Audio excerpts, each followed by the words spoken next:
Welcome back, heroes. And let's see here. Screen capture.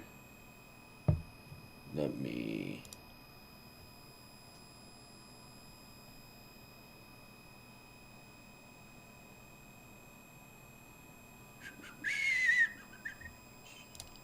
We're gonna grab this screen for right now. We'll switch back over to the game here in just a minute. Um, but I wanted to do a tier list for you. Give me one quick second. I'm just updating and letting everybody know that I am going live.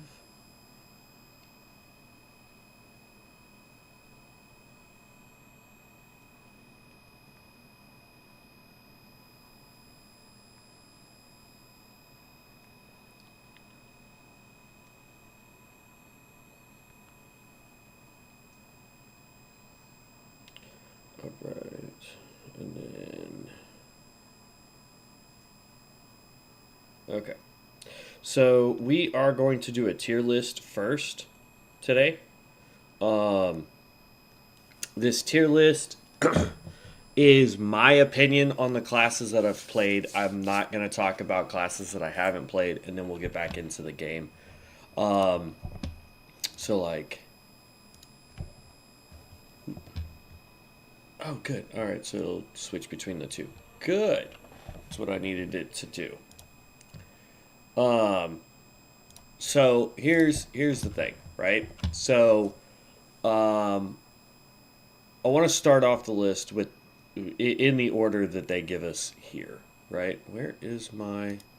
Oh, there he is, Felsworn. Okay.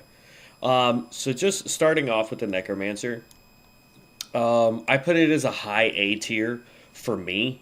Number one, it hits several of my buttons. It's got summons. It's a ranged caster. Um, there is one class that doesn't work the way they seem to want it to work. It's the death necromancer, where you're supposed to be spreading all these diseases out, and then they're supposed to do all the damage. The problem with that, and why everyone says it doesn't work, is because once you get dots out there, by the time those dots would have taken out the target's already dead. And so you didn't get to ramp up that damage very well. Bosses is a different story. So it looks like you do more DPS on bosses, but at the end of the day, you're actually not doing the same amount of DPS as a lot of the other magic casters are, or even ones in the same category as necromancers. So for the death one, I'd probably put that down here in a D tier. But for rhyme and summoning, that's easily an A tier for me. Pyromancer, I'm sorry, Pyromancer is a hard D, if not an F tier for me. It just does not work.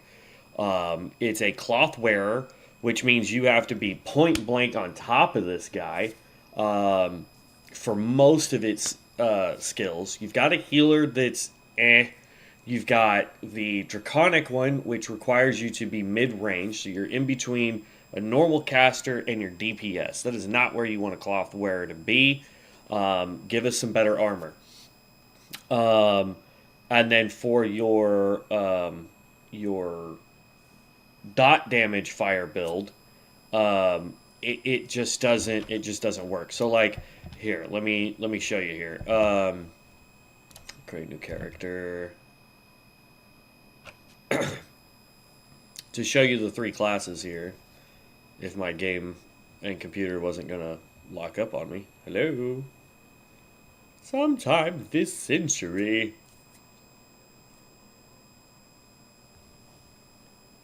That's not good.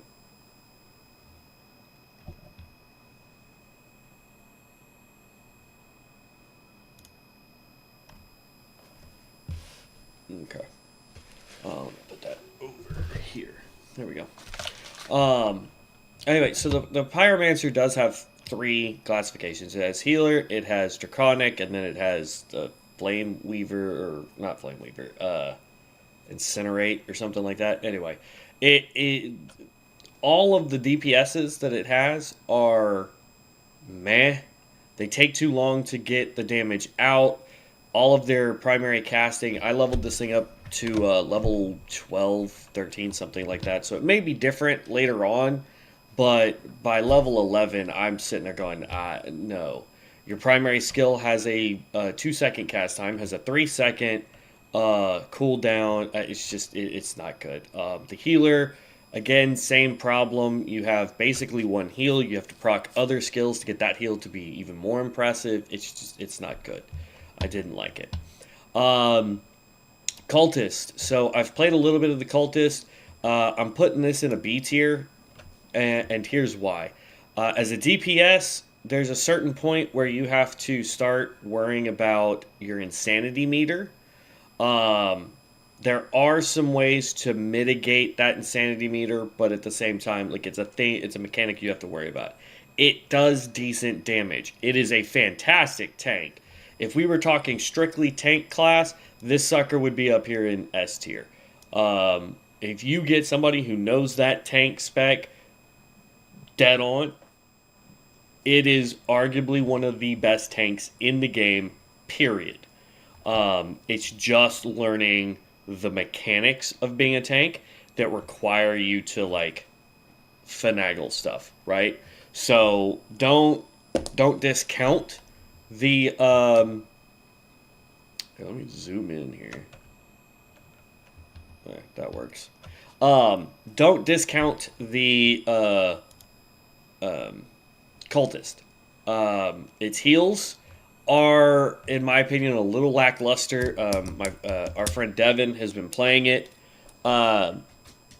It's okay, but at the same time, it really requires you to split your focus, because some of your heals you have to do DPS, and then some of your heals you need to stand still and actually cast healing. So it's kind of like Star Caller, next one. This is also a B tier for me. It is really good, really well put together as a ranged, not so much as melee, which is the focus that a lot of people try to put on the Star Caller, is melee. It's just I haven't played I think there's a tank version of the Star Caller. I'd look at it if my game was cooperating. Here we go. So Star Caller, yeah, I've done it as ranged. I've tried it as melee. I haven't done tank or healer. So those I haven't tried, but as far as DPS goes, it's a B tier for me, specifically for the melee. Next is your Sun Cleric. This is an A tier healer for me. Easily an A tier healer. As far as DPS goes, I've goofed around a little bit. I haven't gotten that high as a DPS player. I haven't tried it as a tank. None of that stuff. Strictly a healer for me. But it's easily an A tier healer. Because it does have a unique mechanic where you have to worry about your rage, and you have to worry about getting your mana under control, so you're bouncing between the two. So it's kind of one of those things, but easily an A tier for me. Low S tier when it comes to strictly healing. So just bear that in mind. If you're playing the other classes, you may have a different opinion of it.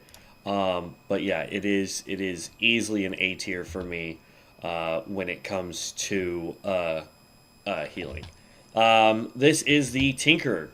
Tinker, again, A tier for me in DPS aspects. It is a decent healer. I'd put it probably around B tier healing to A tier healing. And the reason I say that is I've played a lot of dungeons with a lot of Tinker healers, and it seems almost impossible for the tank to go down if the tank understands its class. It's almost impossible for that tank to go down. So DPS for me, A tier all day long. I love the explosions. I love the run and gun mechanics of it. It's awesome. It's great. Runemancer. I haven't really played the Runemancer. I'm going to put it in C tier. That's putting it kind of a little low. I'm sure there's some people out there that have played Runemancer that are like, bro, what the heck? Why would you do that? It's an A tier, B tier, whatever. I haven't played a lot of it, and for me, it doesn't seem to have, even though when you come over here and you look at the Rune Master, it says melee and casting DPS. or damage dealers. Here's the problem: it doesn't have a melee class or a casting class. It's all the same. It is more of a spell blade in that regard, and because of that, it feels clunky and heavy and slow. You get some spells that you can throw at range. You get some spells that only can be done in melee with your weapon, and it's just not. There's no differential, right? At least when I played it. Y'all know I'm putting my guy right up here in S tier. This has been an amazing build for casting DPS. You want to talk top tier DPSers for casting all day long. Felsworn all day long. These guys are top tier, right? On top of that, they are probably A tier in tanking and melee DPS. I am terrible at both. I tried some tanking last night with Devin. Did okay, but it's not really my cup of tea. But when you get into that caster DPS role, man, the numbers you can put out are scary. This is the Primalist. So I have played the Primalist. Here's the thing with the Primalist. It does have melee, cast, tank, and healer. So it's kind of that all around. It can wear plate or cloth, depending on, a cloth for casting and healer, plate for melee and tank. But it kind of fits all the different roles. It's kind of a Shami, old school Shami in that regard. But here's the thing. It is slow to level. You get primarily nothing but Windwalker and Geomancy skills. And then you get one heal and you get one tank skill before level 10. After level 10, depending on which way you go, your skills don't really come all that fast. So for me, I'm going to put Primalist in B tier. I've seen some really good ones. This is another one, just like the Cultist when it comes to healing. You got to do damage to heal. There's no ifs, ands, or buts around it. You have to do damage to heal. If you're not, you're going to fall on your face. You're not going to be able to heal. People are going to get mad at you. You're going to get kicked out of the group, the party, the raid, the whatever. Okay? It does not have a stand and deliver type of healing application to it, right? Reaper. I've played up to level 10, a little over 10 with the Reaper. It has two primary classes here. It has melee and tank. It's got two different melees. It's got dual wielding, shadow roguey type stuff. I haven't tried that one, but I have done Harvest, which is your two-handed attacks. This thing hits like a truck. You can teleport around. You get crazy shields. It's awesome. And I haven't done the tank, but I can tell you in PvP, this thing dominates in PvP as a tank. Excuse me. Because of the teleport ability plus all the shields you get as a tank, it makes it almost impossible for somebody to take you down. It takes 2 or 3 people to actually take you down. If you're going to do PvP, go Reaper tank. This is going to go in S tier. This is the Venomancer. Now, I haven't personally played the Venomancer. We might play a little bit of it today. But let me tell you something. Every Venomancer healer I have been in a party with, every Venomancer DPS I've been in a party with, every Venomancer tank I've been in a party with has absolutely dominated. It is above and beyond probably any other class, including my favorite Felsworn. Probably the craziest builds out there. Because like I said, you get a tank in your party, they ain't losing aggro. You get a DPS in the party, you're having a hard time beating them. You get a healer in the party, ain't nobody dying. Okay? Like, nobody. Nobody's dropping below 50% health unless that fella falls asleep. Okay? Or lady. I'm not judging. But I'm just saying, like, this thing is crazy. Chronomancer. I haven't played it, so I'm not going to judge it. Okay?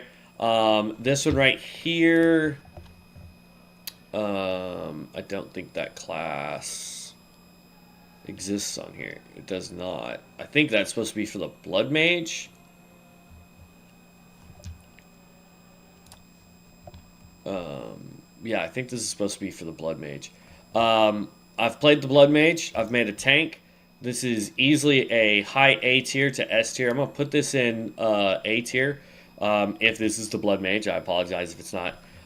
But this guy right here, absolute amazing, great. Um, does great as a tank, self heal, awesome AoE attacks so that it holds aggro, just all over the place, right?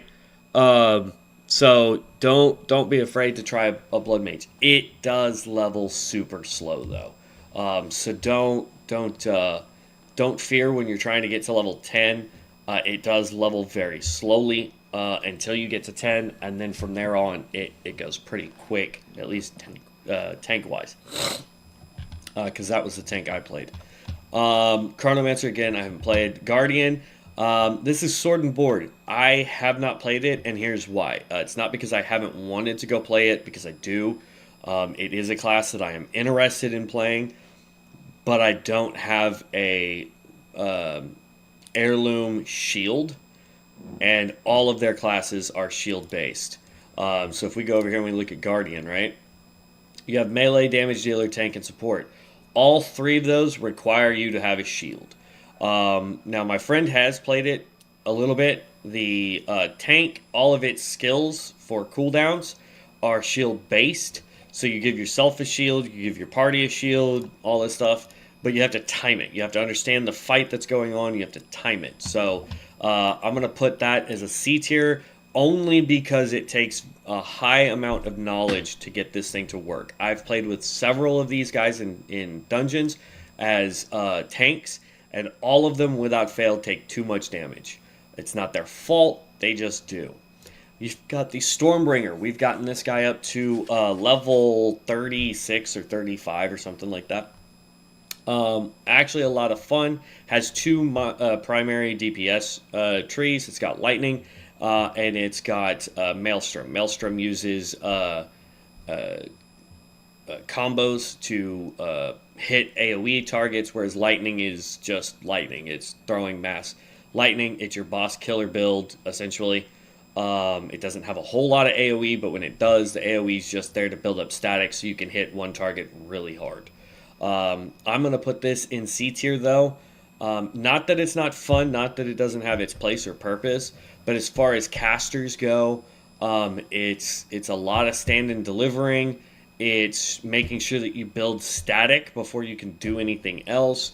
It's very situational, okay? So if you're looking for that mage that can kind of do a little bit of everything and run and gun at it, that's not what you're going to find with this particular build.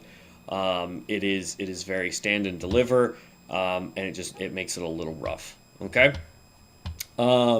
Barbarian. I've played this up to level 10. It is an interesting class. I'm also putting this in C tier though. I have yet seen a Barbarian be in a group and be anything but bottom of the barrel DPS. Now that's not to say that there aren't ones out there that are crushing it and doing fantastic and top tier dogs, right?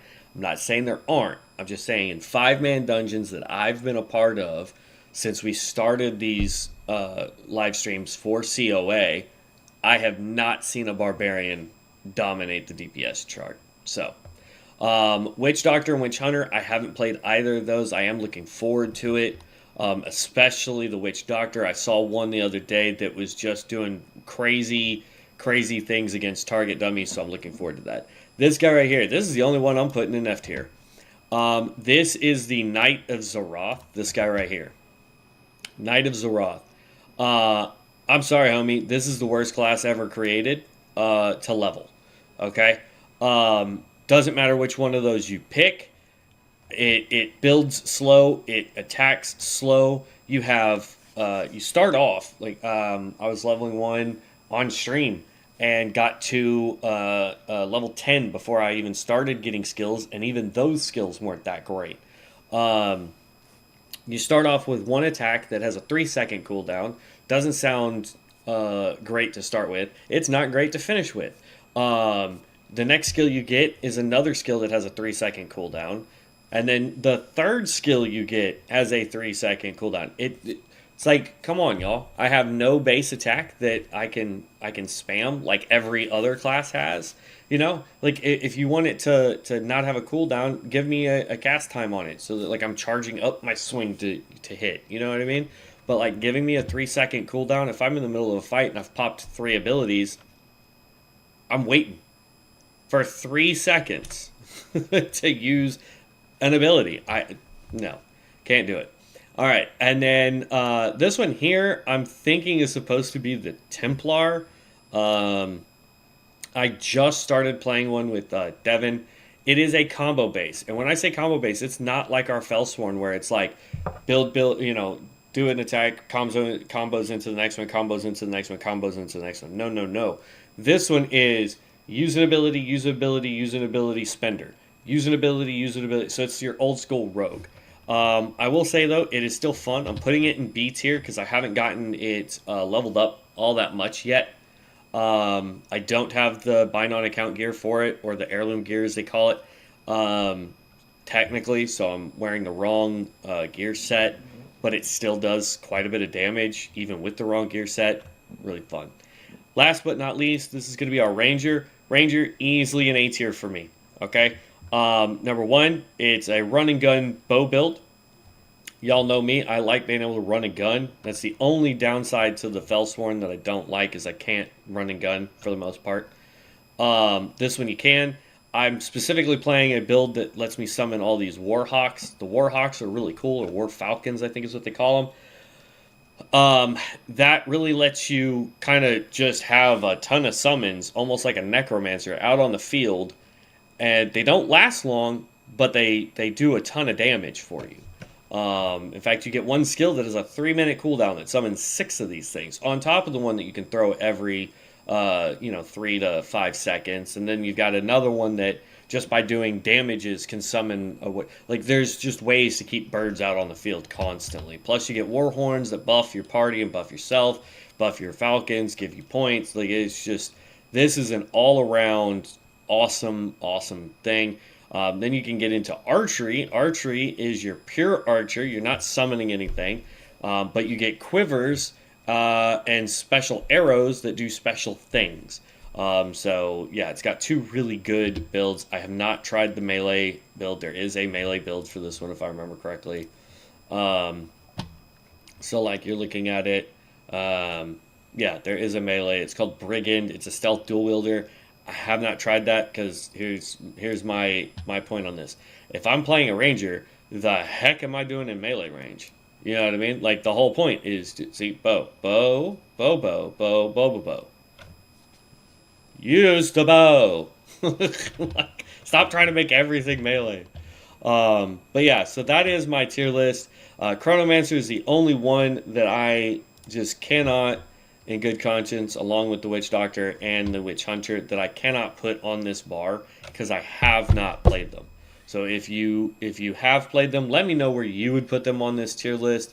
If you really want to see me play them, I'd be more than happy to. Today, my goal is to get this guy up some more and probably start a Venomancer because I really want to try that healing. So without further ado, let's get into it. Yeah, we're 36 with our Stormbringer. But yeah, without further ado, let's get into it with the Felsworn. I really like this gear. It looks so much better on, just because we're bigger, on an orc than it does on, say, like, this is the undead, right? That's a Night Elf Reaper. Like, it's okay. That's the Templar making. Even the humans are decent with that armor. But orcs just, oh. I think it's just because of their model is so much bigger. I bet if I put this on a Draenei, it would still look awesome. Alright, so I think what we'll try to do is we'll get up to level 50 on the Felsworn, and then we're going to go create our Venomancer specifically for healing.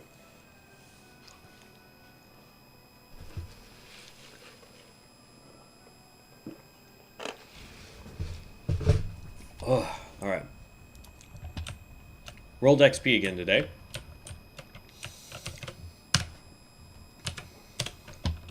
And like last night I was telling Devin I was going to continue. Like, look at this. Oh, no. Turn back into your big spider form, please. Oh, that was a blood mage. That's not even a venomancer. Yo.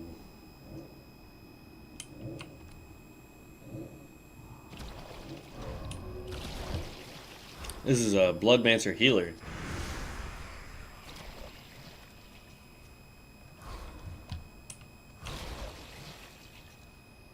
God, that reaches hecka far, bro.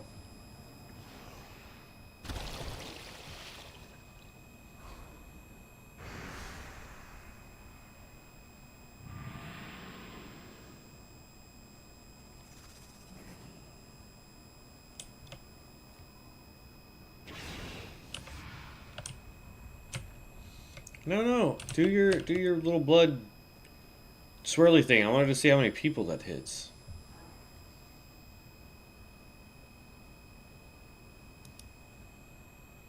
Well, anyway. Alright. As far as quests go, you can see I have quests way down here in Duratar. I've got all of the starter quests still to do. Actually, let's go fly.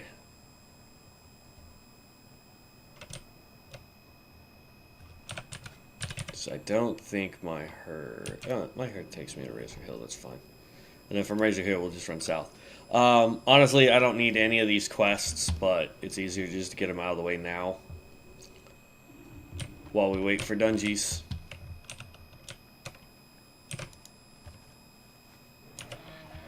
But as you can see, the last dungeon we did yesterday, I did 11.8 thousand damage to the boss, 333 damage per second with this build, and we were only level 36. We hit 37 when we completed the dungeon, but that's like, this build does so much damage.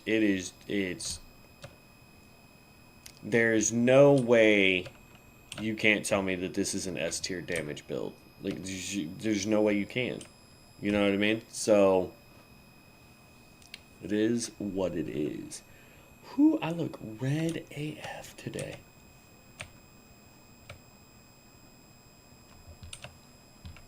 I think it's just the coloring here. Let me see if I turn you on.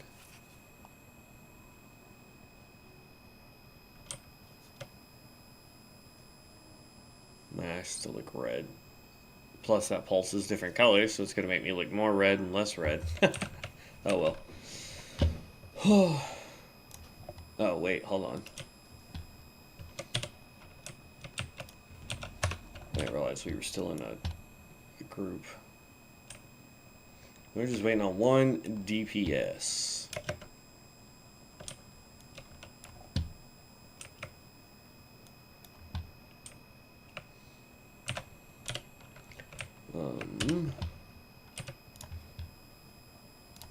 Wardrobe.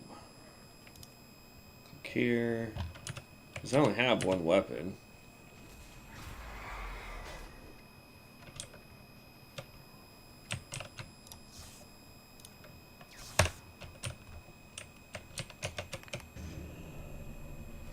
Alright, so...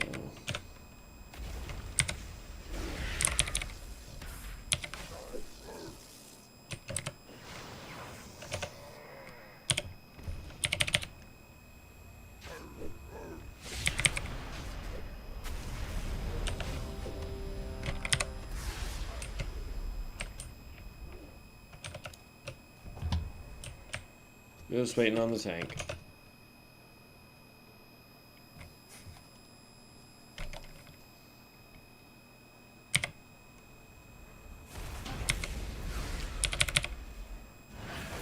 And of course I enter combat right as I'm supposed to be in a dungeon. Teleport.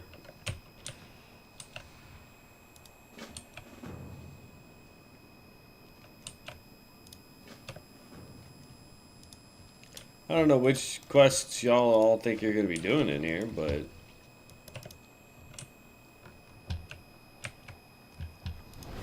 Oh hey, we just saw this person, the blood mage we saw in town.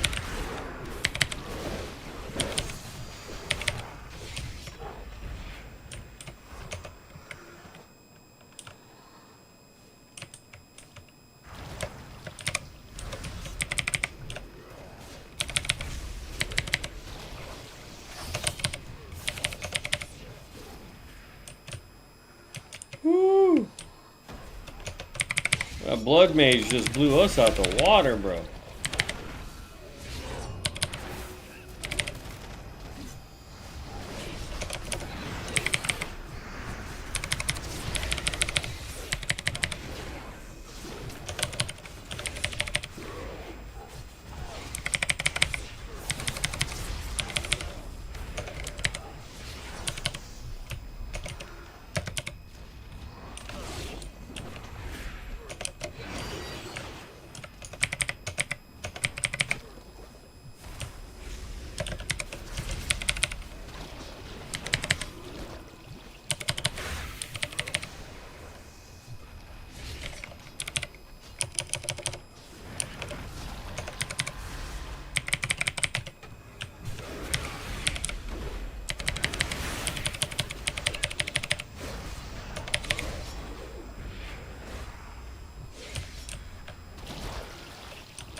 That's impressive, though. That healer is actually doing a ton of damage. I'm having to struggle to pay attention to my rotation because I've got that other healer who's ahead of me in levels right now.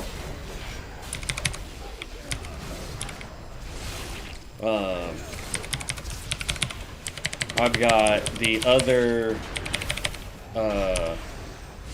I don't know if he's a caster or what he is, but the other Felsworn is also doing really well.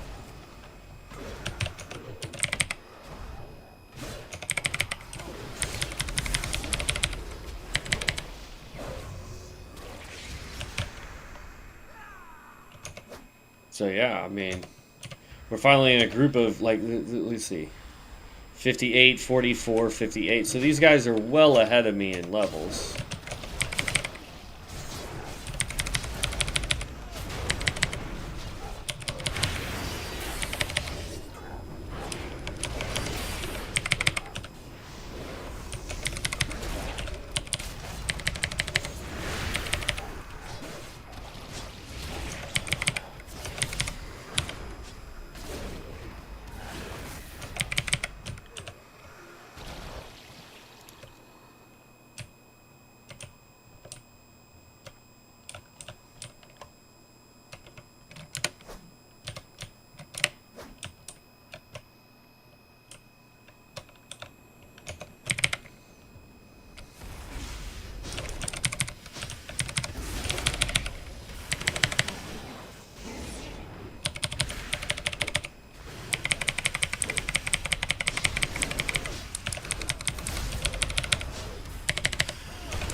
There we go.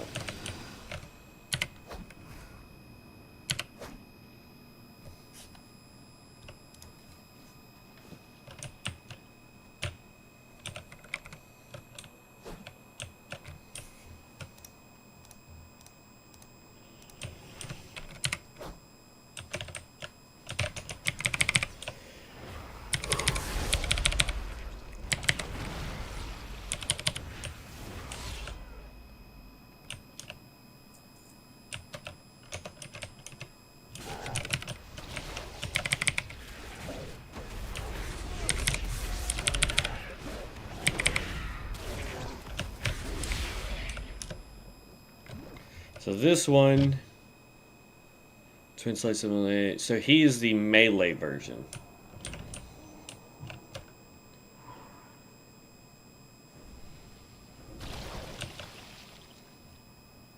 Infernal Strike, Gore, Demon Strike. He's DPS. The Guardian mean, we should probably pay attention to his health. See how well he's doing the guardian thing.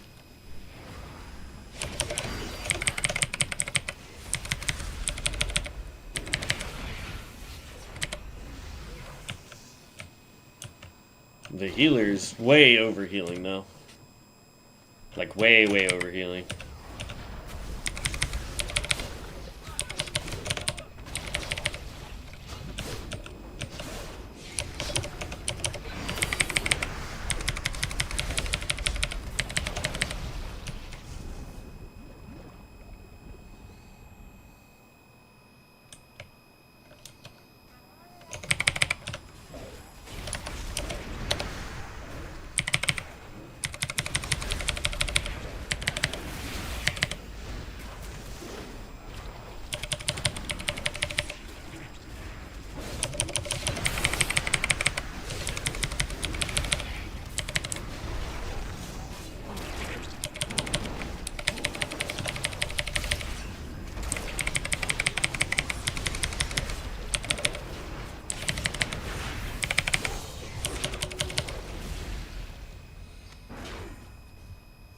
Whoo! This guy is pro though. And look at all that noise I was talking about that. But see, for me personally, it's not good. Would you like to starting the glowing shard? Would you like to as well? Yeah, sure. Why not? I don't know. I didn't get any of those quests completed. Oh, they all left me. Leave Dungy. Like you saw, I mean, we just went from 37 to 40 in one dungeon, and we didn't even complete any of the quests. So...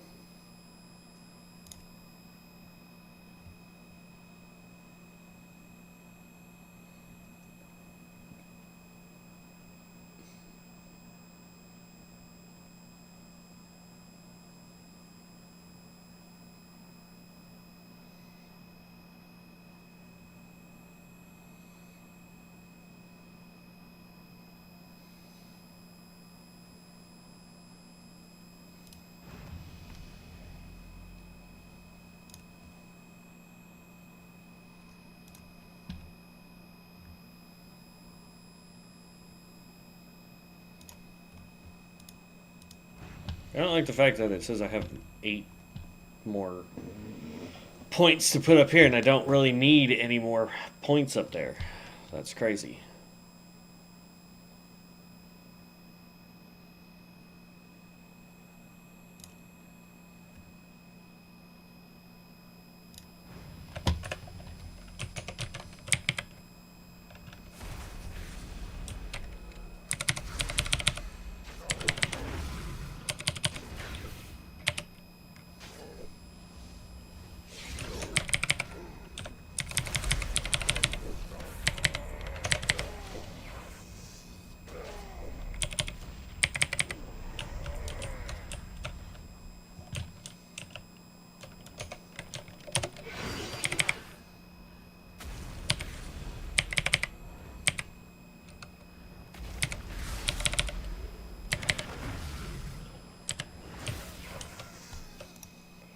There we go.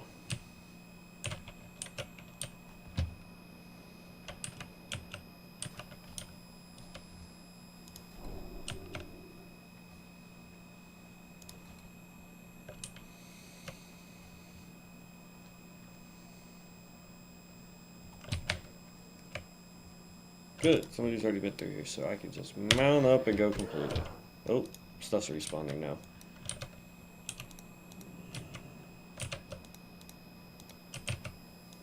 I've already collected that one.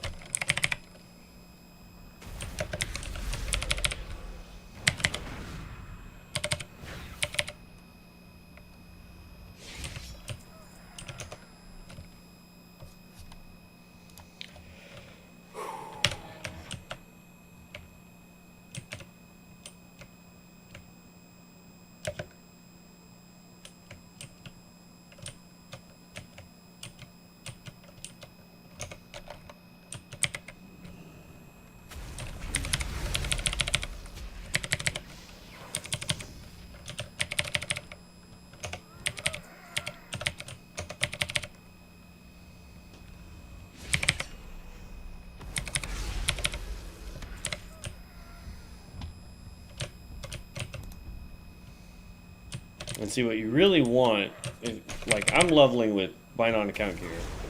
But if I was to not be leveling with bind on account gear, I want to get gear that increases intelligence, increases haste so that my spells cast faster.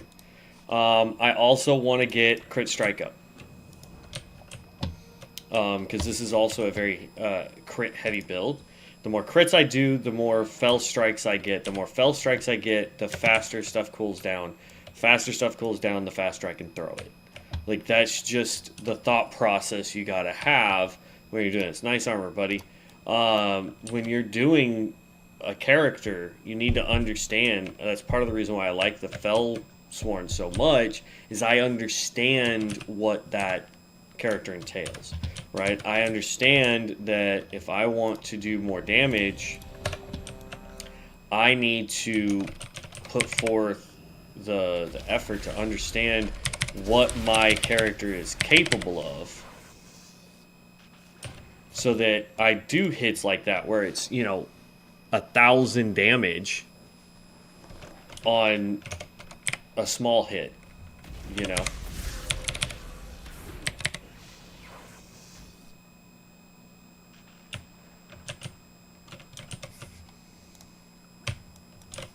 So it's small stuff like that. You really have to pay attention. Now, bear in mind also, I don't have this character enchanted. I don't have my gear optimized yet because we're only level 40. So we really, we don't need to be doing all that.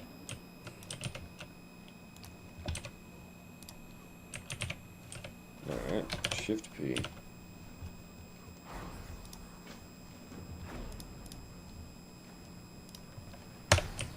Grab all 3 of those quests.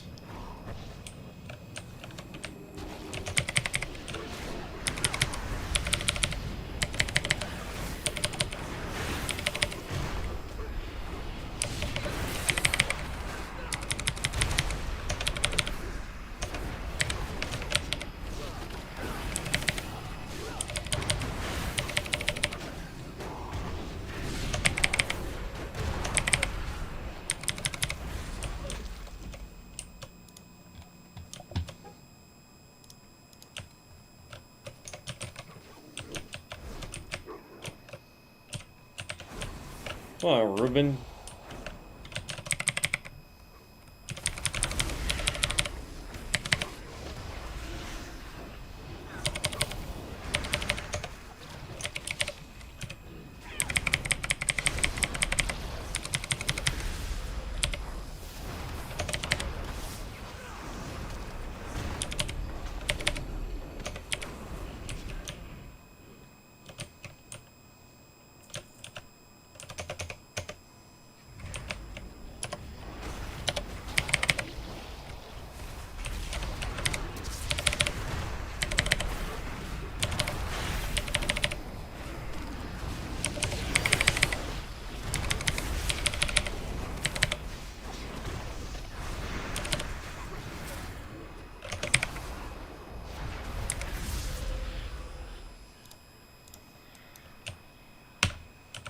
There we go.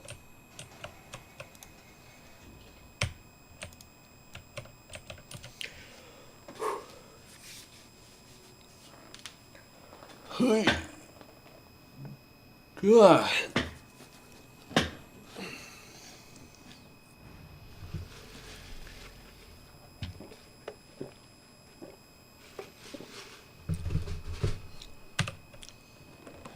Like, already hit level 41.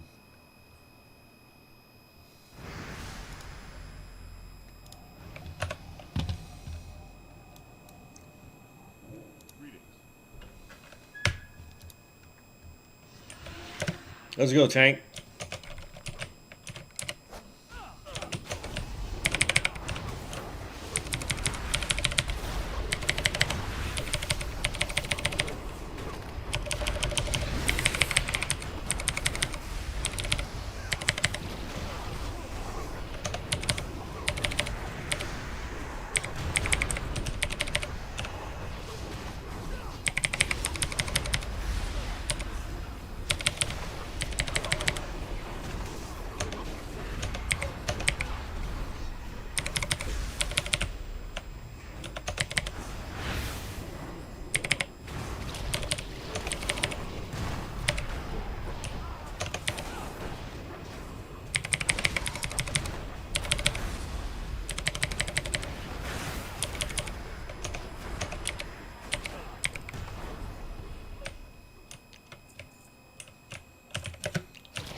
There's one of them there bodies.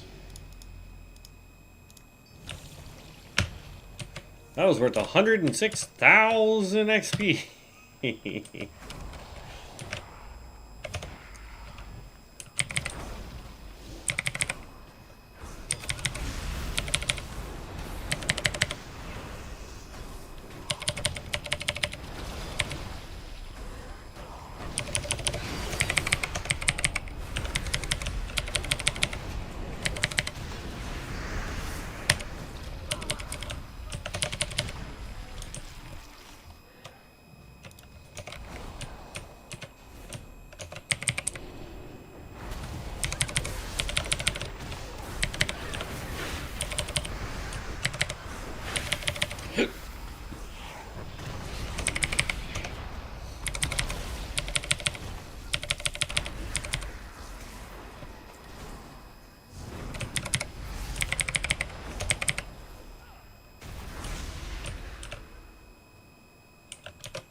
And this Blood Mage Hunter seems like... Or the Blood Mage Healer, rather, not a Hunter. Seems to really understand its class. Because it's also not only keeping us completely alive, but it is 100% also doing damage. At least I thought it was. Yeah, right here.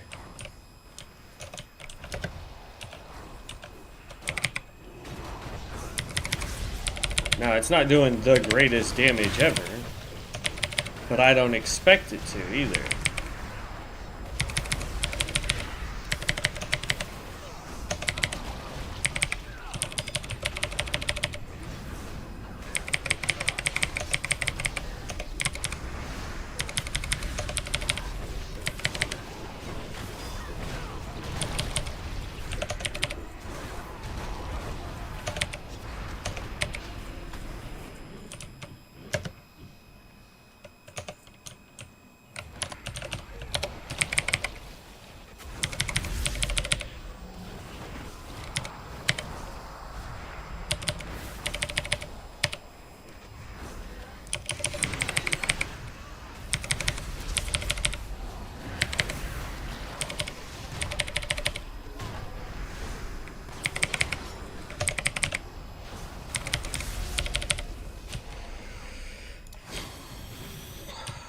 Boom.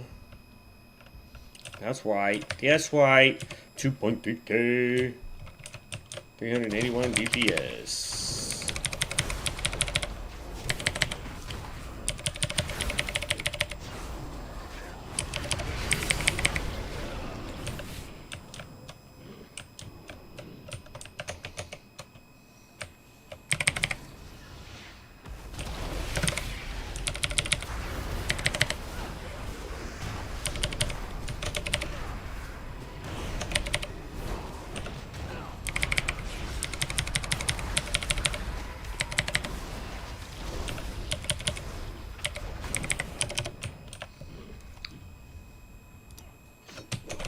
Go ahead, tank. Pull the whole room. We got this. No, just pull the whole room.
was crazy. Almost bit the dust on that one. Come on. Come on. Where's everybody else? Come here, you little druid-colored people. Come here, you druid-colored people.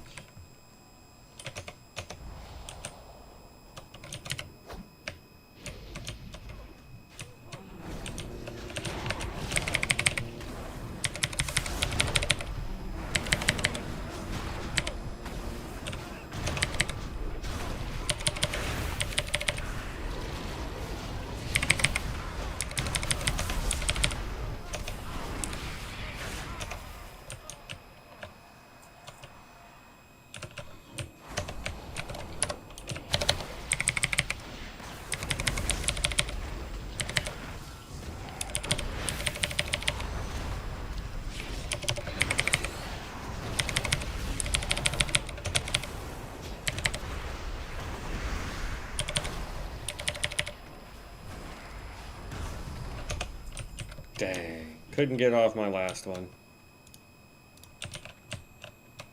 But you see, unless it's a really short fight, I'm usually top DPS. And then when I'm playing with people that are obviously better geared than me, you know, like I'm not saying I'm the best at this build, but when I'm playing with people that are obviously better geared than me, I'm still... Ow! What the crap? Healer!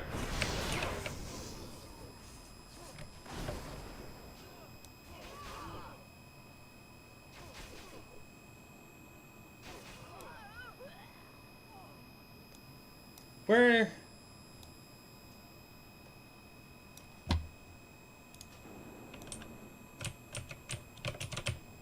Where the heck did the healer go?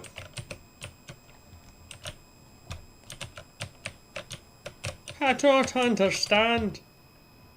We was a team. We was doing good. And then the healer just disappeared.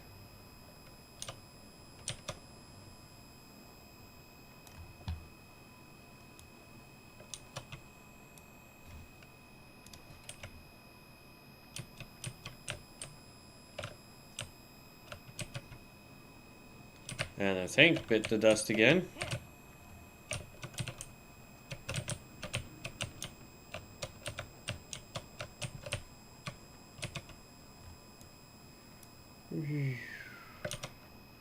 Yep. Hello? Alright, whatever.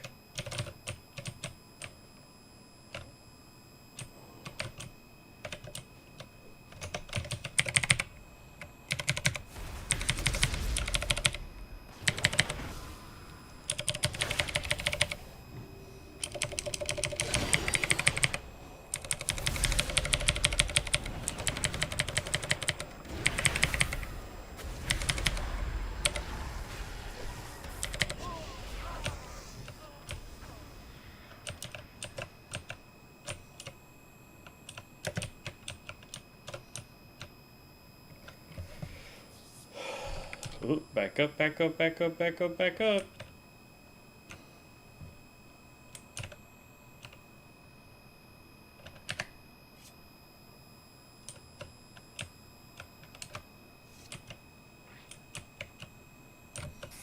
What are they using? Rest? Is that what it is? They are. How interesting.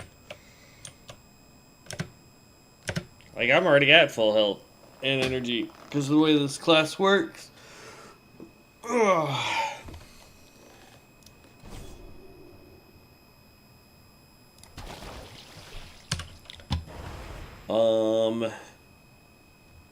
Maybe is why I might as well get that point, and then we'll get. Actually, what did I just put on? That one? No? I don't know. Wait. Supply changes. There we go. And then here, we're going to grab this.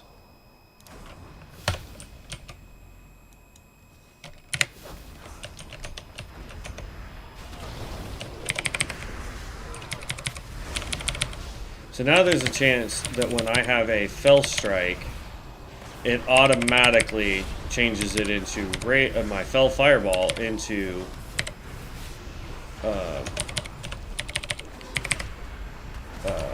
Fel Rage, right? Which is an instant cast, does the same amount of damage as my Fel Fireball, and applies the dot. So it's actually pretty good.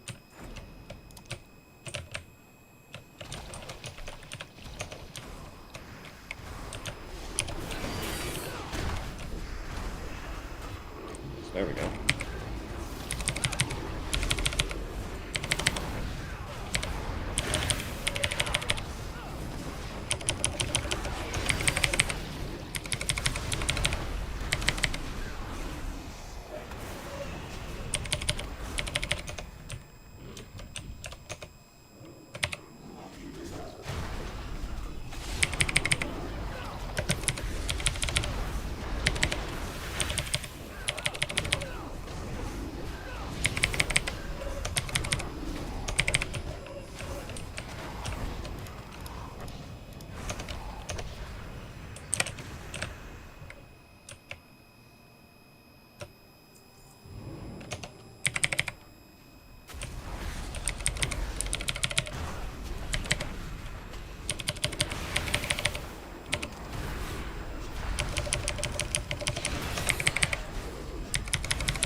Ruben got me on that one.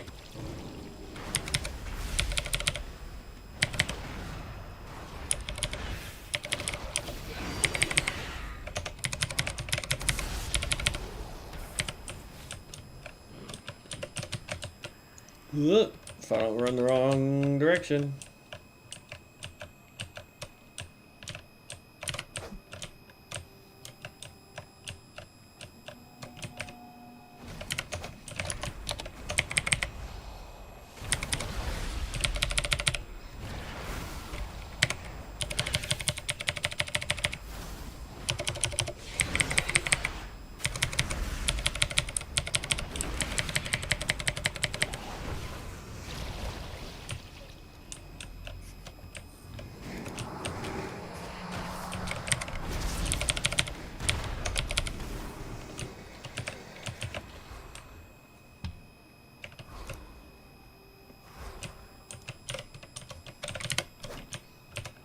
Got me the book of your mom.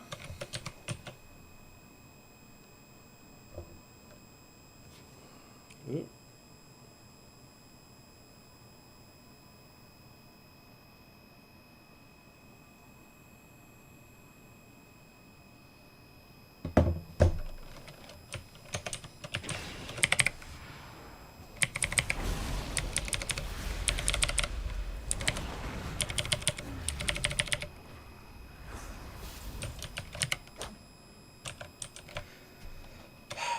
I know my brother downloaded this game. I really need to message him and see if he's got this version of it or if he's playing the other servers.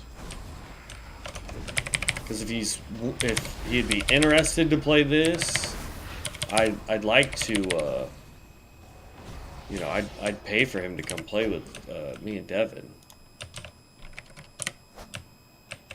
And then that way we could at least try like some of the 3-man content.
Shift P.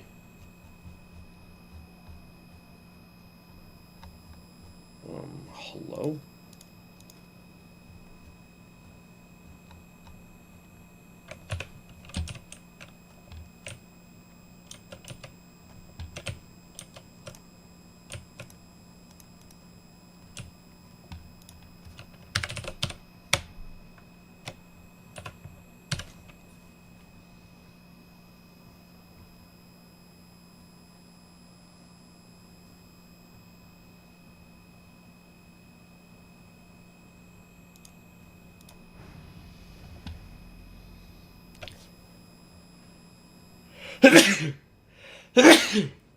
Excuse me. All right. Jeez.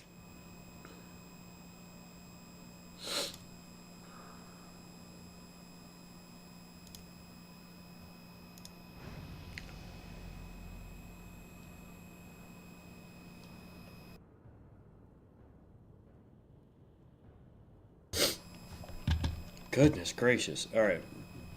What was really coming over here was vanity.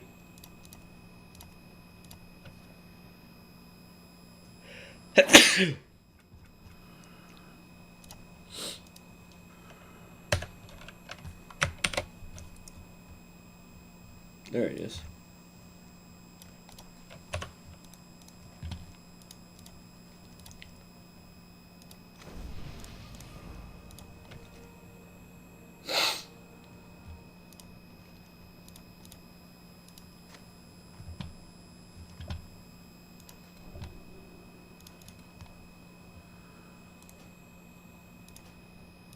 Okay, now I can leave Dungy. Oh. 47.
Ooh, we're back in here with Namtar. I'll tell you, this guy really knows that class. I can't stomach that class, but he is doing a ton of work. He's only beating me by 500 damage per second. So, you know, you can see the difference between his, 500 damage per second compared to, or I should say, you should see the difference between 1.5 and 2.k DPS. Like, That's the difference there. Homie is level 59.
This healer's like, hey, I got awesome dude in my party. I don't have to worry too much about it.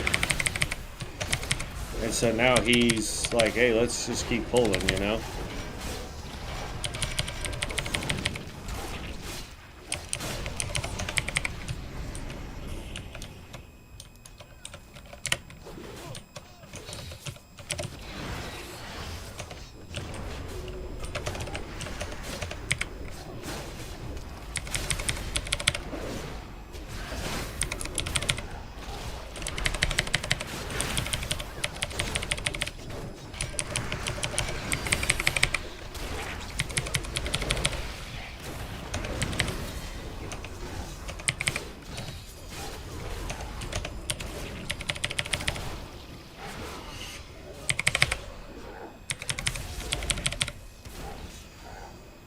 I think I already have this one, right? Oh, no, everybody else needed on it.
Ah, stupid skill.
There we go. Alright, there's level 50. So I think now, once we get done with this dungeon,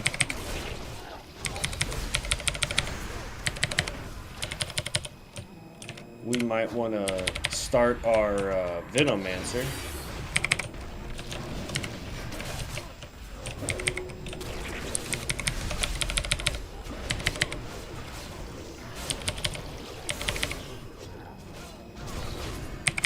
I don't know. We've been doing pretty good on these dungeons.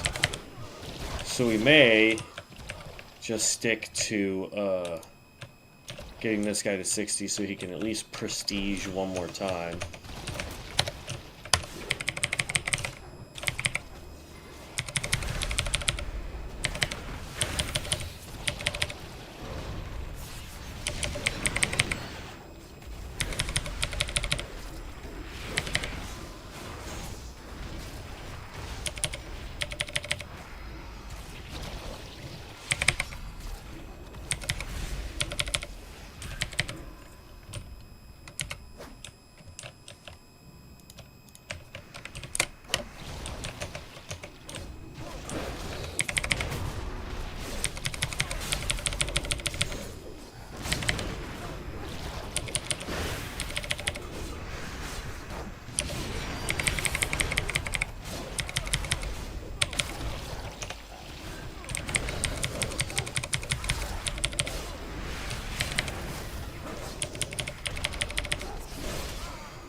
Oh, excuse me. I was like, why is my skill not proccing?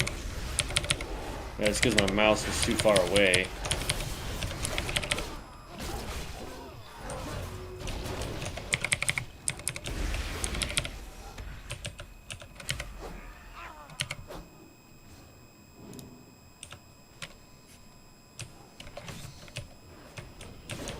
Well, this Guardian definitely knows its class.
Tell you what, absolutely dominating.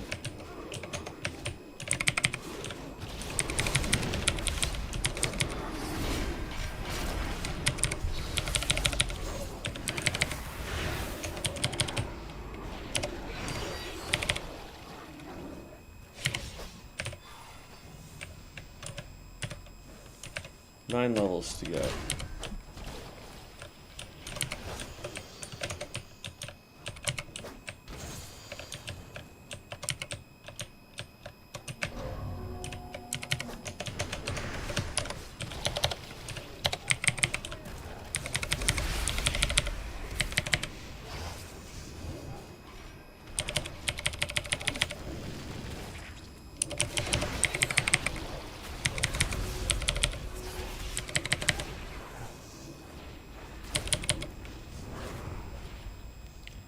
Trickery.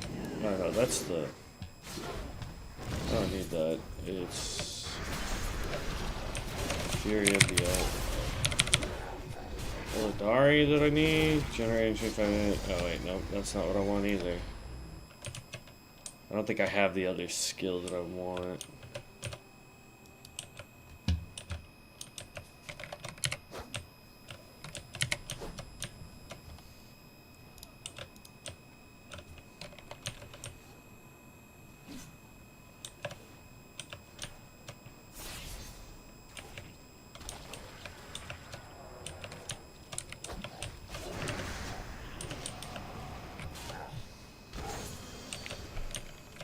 Alright, so the healer and the Knight of Zeroth, they are both level 60. Everybody else is below that level.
Whew.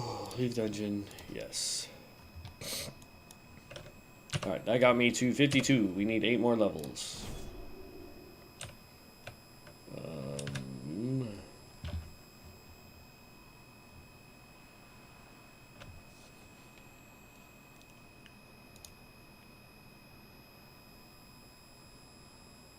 I don't use immolation aura. Sure, even though I don't use that either.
Okay. Now we're gonna hearth back to Razor Hill so I can empty out my bags real quick. And well, that's hearthing, and we're waiting for Dungy. I'm gonna go turn this heater off.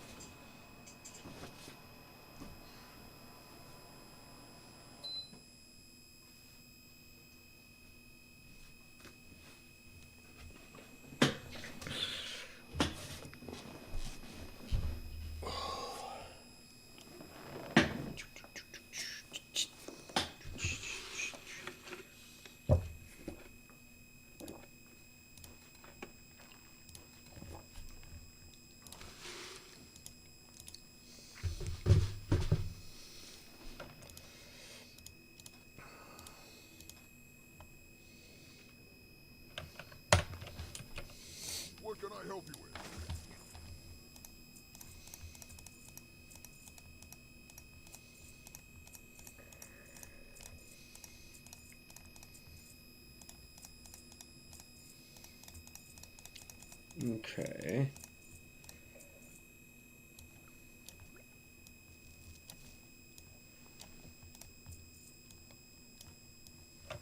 For the Horde.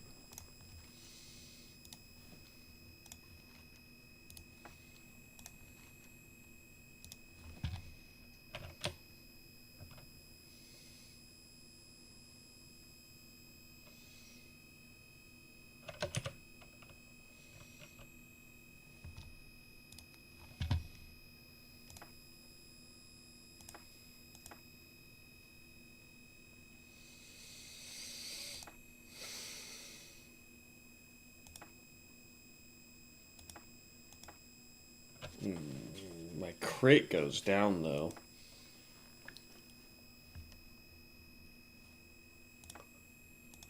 And so does my bonus damage.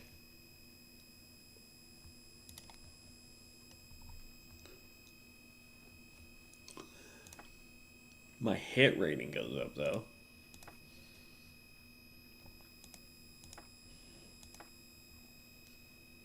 Yeah. What you go forth to victory. May your blades never dull. May your blades never dull. Come on. I'm actually going to go through here and just start deleting.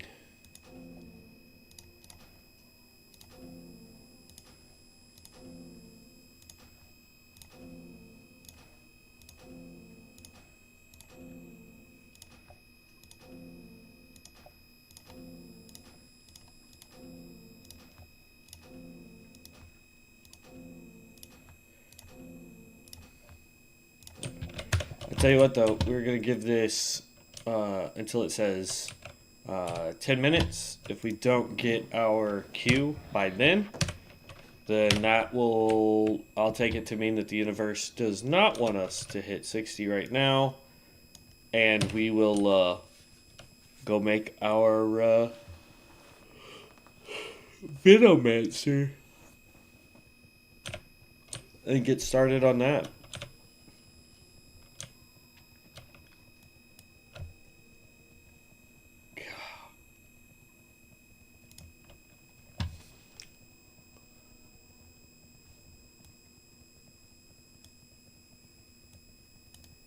Like, just looking at his stuff, man, he's got Infernal Strike. That's like the second skill you get.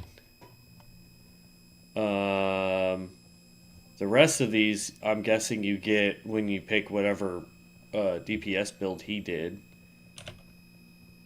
But like Warbringer, he did 8 times, and it did the most amount of his damage. Torn Flesh, he did the most amount of times, and it did 4.5k. That's insane.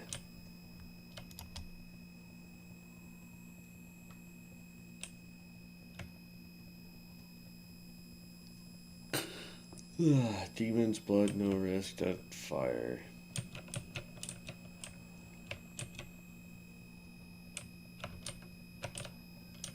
Boiling Blood. Your melee haste is increased by 1% for each stack of Demon's Blood, up to 15. So that allows him to attack faster.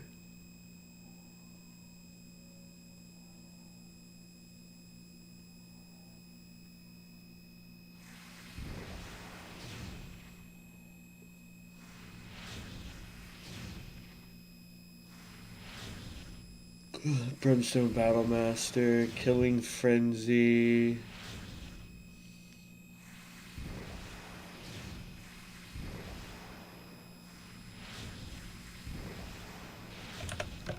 Hello?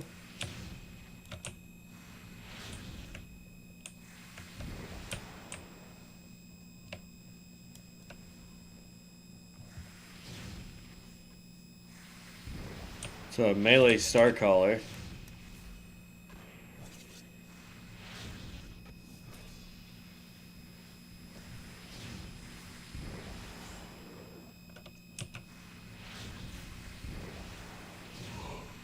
Ooh, la la la.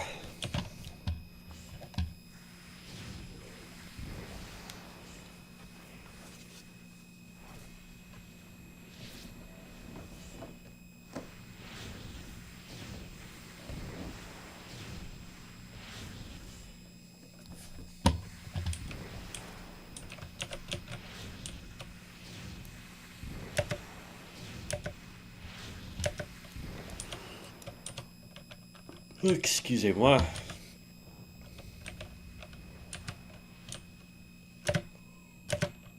Okay. Yeah, I like how they reincorporated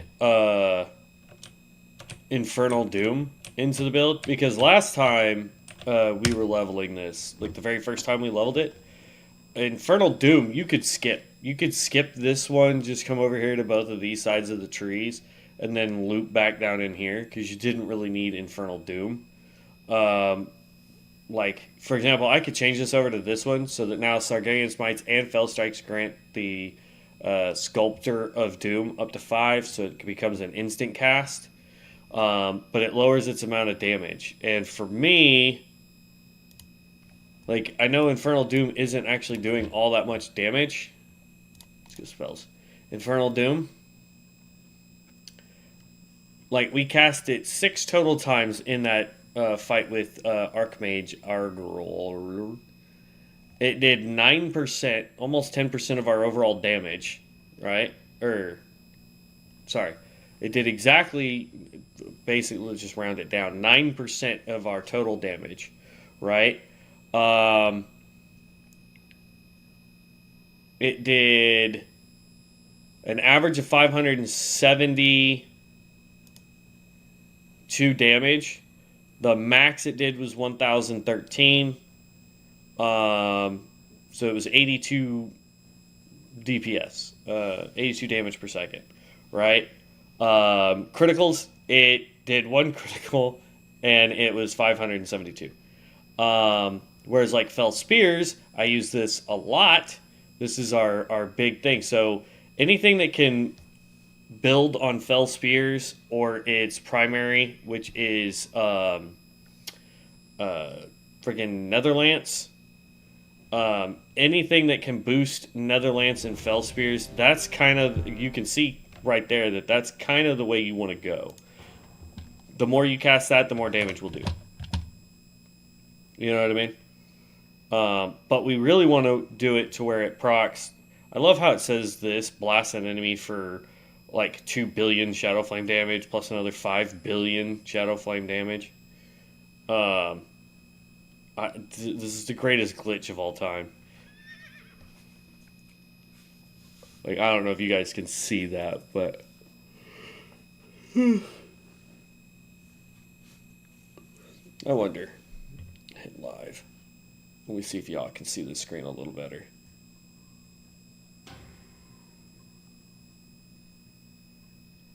Yeah, you can actually see it better on this one than the other one.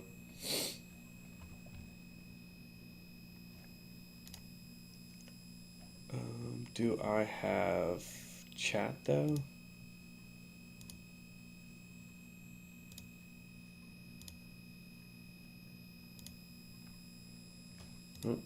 It does not have a chat.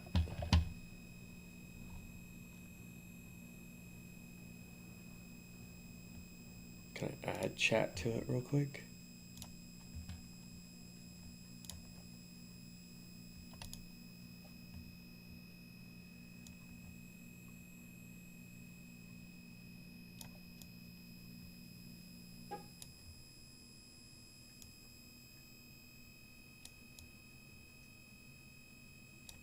No. All right.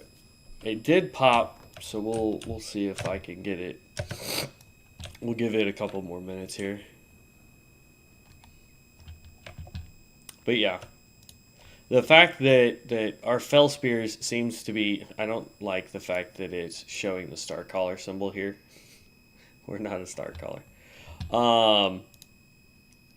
But like, look at the, like, it tells me that he has a 0 eye level, which is not possible. This guy also showed as a 0. So again, not. Ooh, that's cool. I didn't know I could do that. There we go. This might make it easier for you guys to see. Yeah, there we go.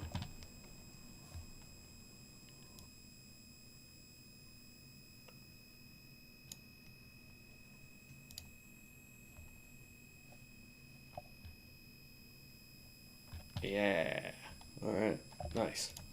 I don't like the fact that it says that they're a 0 on eye level. We're a 3 on eye level because we have,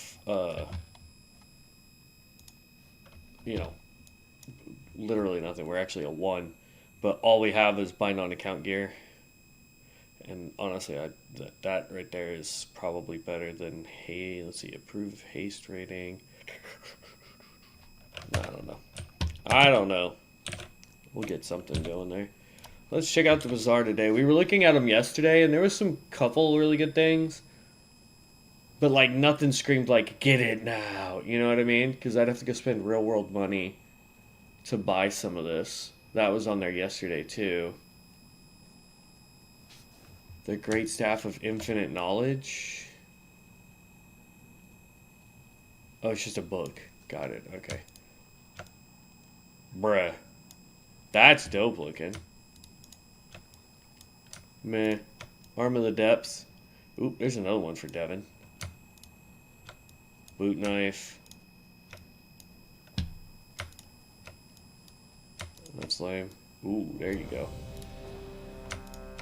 Fang of the Behemoth. Gladiator bow. Hello?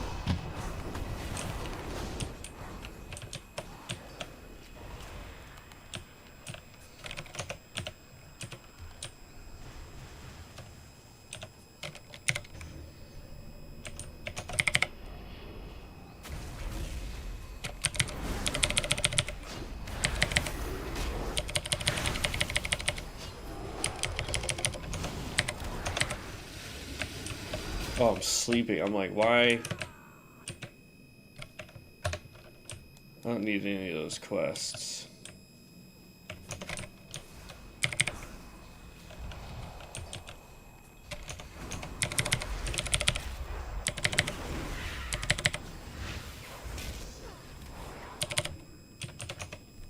Might as well take down this guy.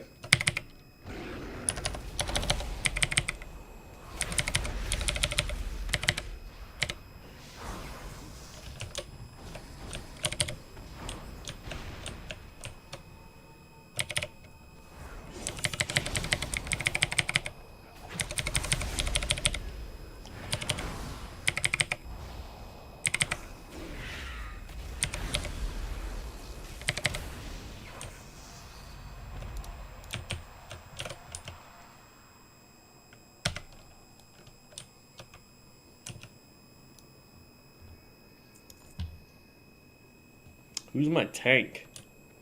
Sun Cleric. We have a Cultist Healer.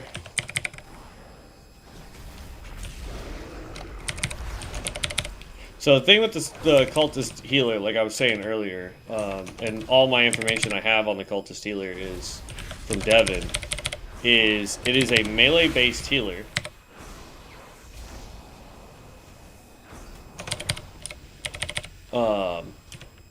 And that being said, it relies heavily on you doing damage and keeping a buff up on your allies so that it can heal.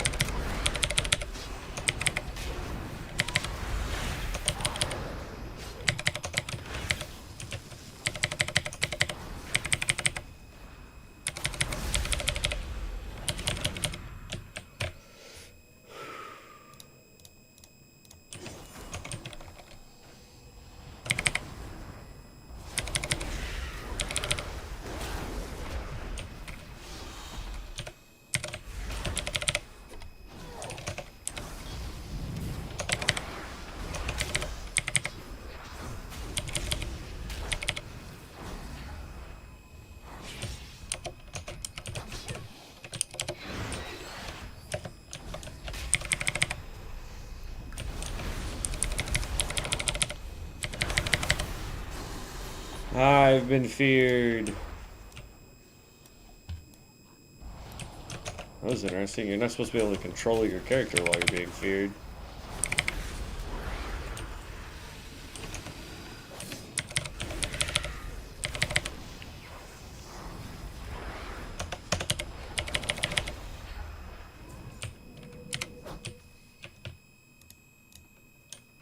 I don't know if it's a good thing or a bad thing that I'm barely getting my rotation out properly, and I'm doing. Ooh, that was bad timing to click that, bro.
$54.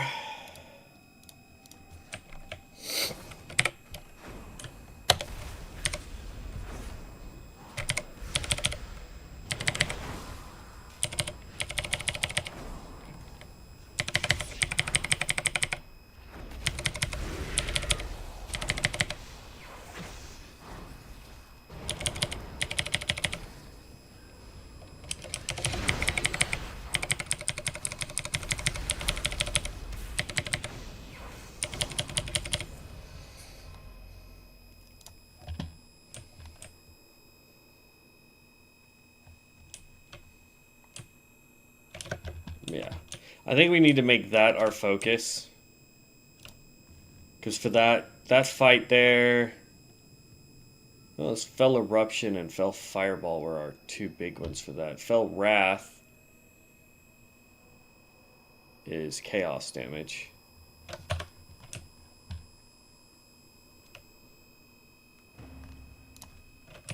Yeah, if everybody else wants to do one.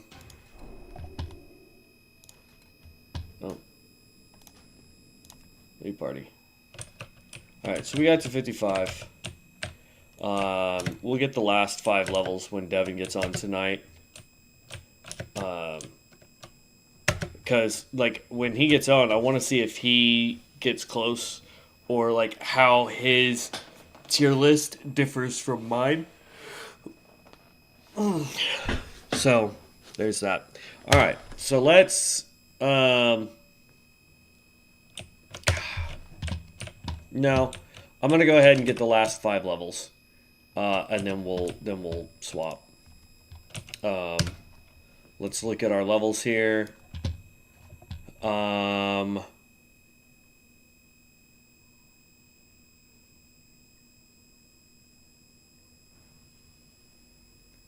Let's grab, because I know I'm gonna grab Warlock training, even though I'm not using Cripple. And then we're going to grab Reckoning, because Reckoning is amazing. It allows my Fireball to be instant, allows it to hit up to 4 targets.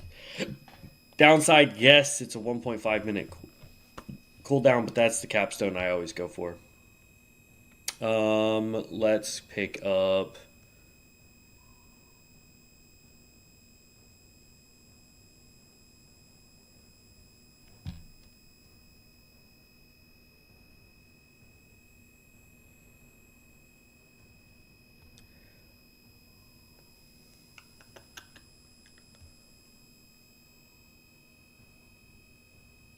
Yeah, we'll just grab that. Okay, so we've got Sear an enemy. No, thank you. Chaotic Smiter increases the crit chance of Sargain Smite. I like that one. Gomosh Volley increases the critical damage of Fell Wrath by 10% and its critical strike chance by 10%. Okay. Sargarian's Embrace, Channel Beam. This is the one that I like.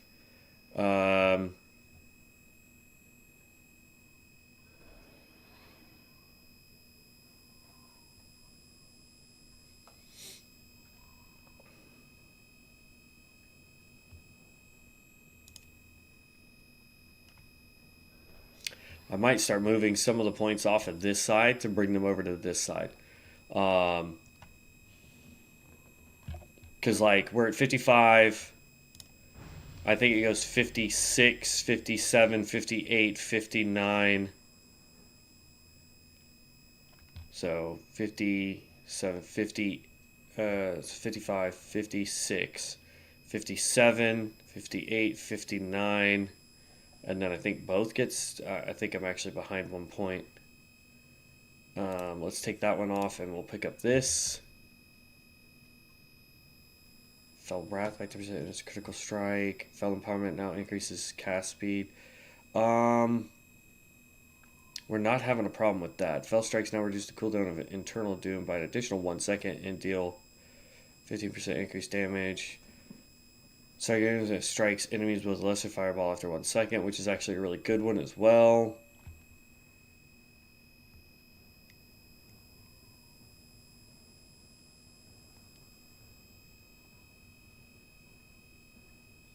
See, I want these 3 points, but I also want Vile Practices. If I wasn't doing the Infernal Doom, I'm not having a problem with energy regeneration, so that's pointless. Fell Infusion's actually a really good one to have. Fell Cannon is still a good one to have. Another lance is cast through Fellford and now strike 3 additional targets, which is great.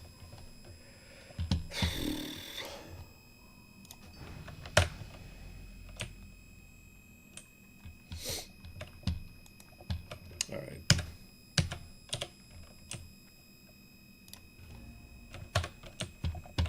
Just a session, we've made 8 gold.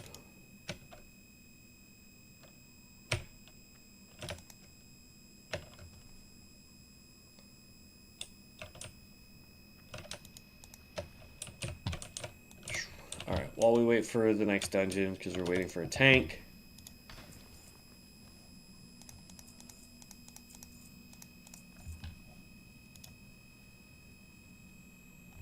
Aw. Oh well. Dark Tide Pincers. It's a weapon set. Vanity.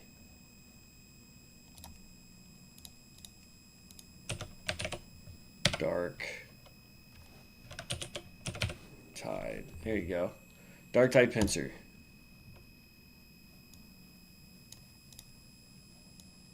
Oh, nope. That's what you get for the Dark Tide Pincers, because it's the box.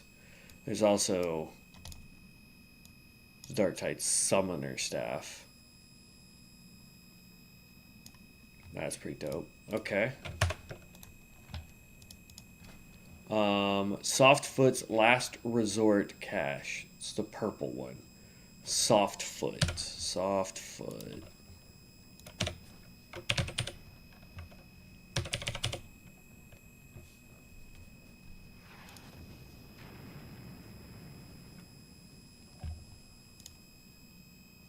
There you go. So another fist weapon. Not bad. You know, it's definitely not my cup of tea, but not bad. Okay.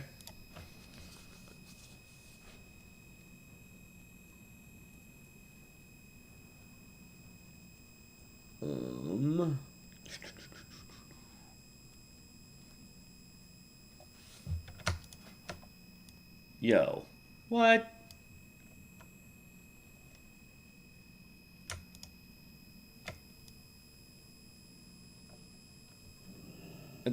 That's pretty neat. I like that.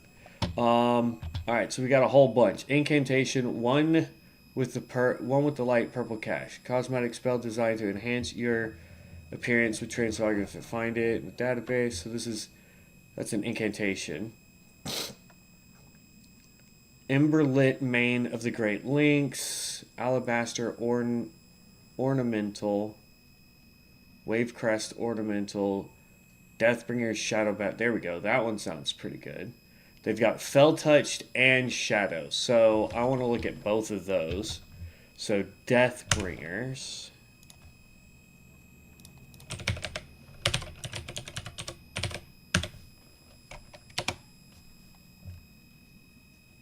This is the Fel.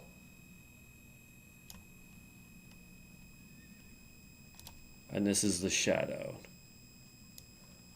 Sorry, the Fel looks way better. That purple with the green highlight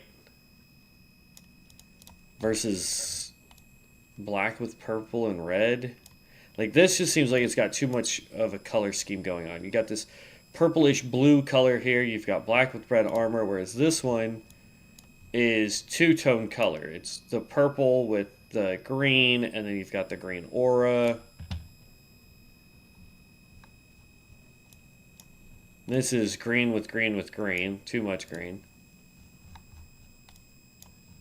No. Ooh, I like this one. The chilled. You've got this black with a red aura. That's pretty good. I hate that it keeps zooming in for no reason. Nope. Nope.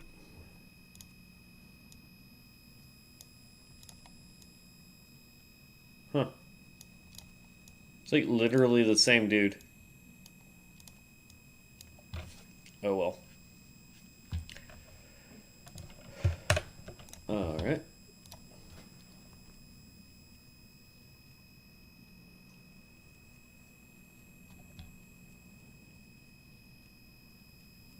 Where's the pick? Oh, it's already reset.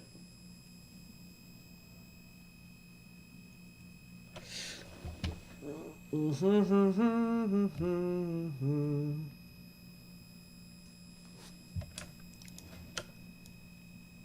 that's pretty dope looking staff.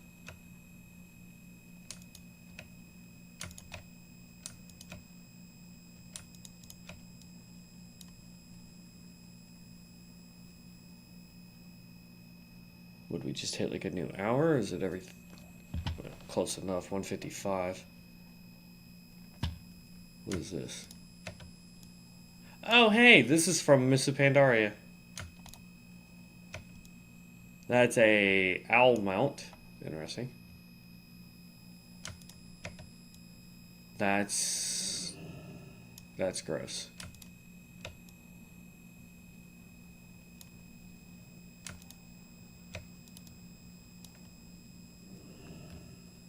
Soulblade Pride Essence Armor.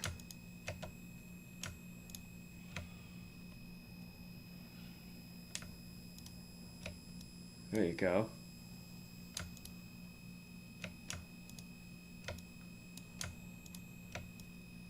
Ooh, that's a sword. Alright, so we'll try this Soulblade Pride Essence.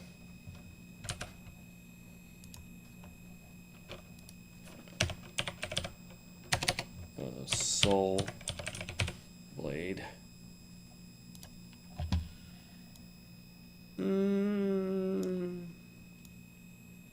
I mean, it's okay, but it'd be better if these little bands that came off moved.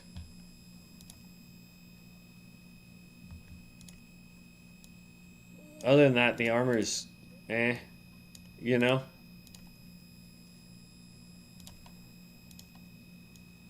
Yeah, that as a whole is just gross. Alright.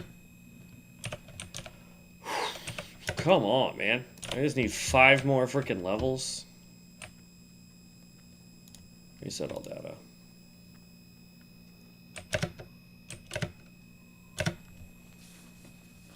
Dun, dun, dun, dun, dun, dun, dun, dun, dun, dun, dun, dun. Ugh. So, like, I'm trying to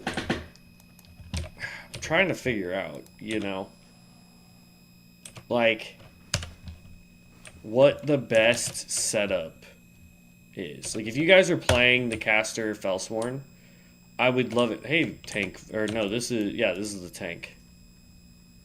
Yeah, tank. And the Starcrawler's still here, beating on things. That's its DPS form.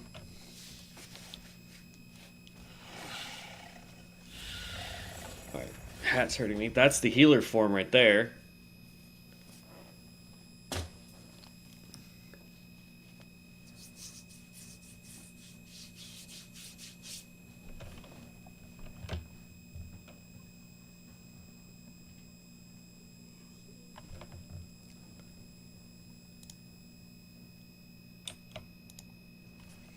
light and wave. Ooh, if I could spell.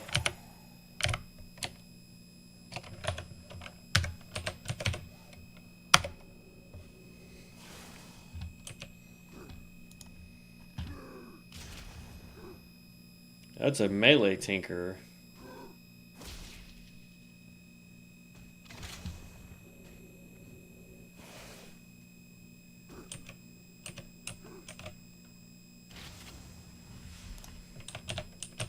Like, here's the deal. Watch this.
Alright, there's 100k damage.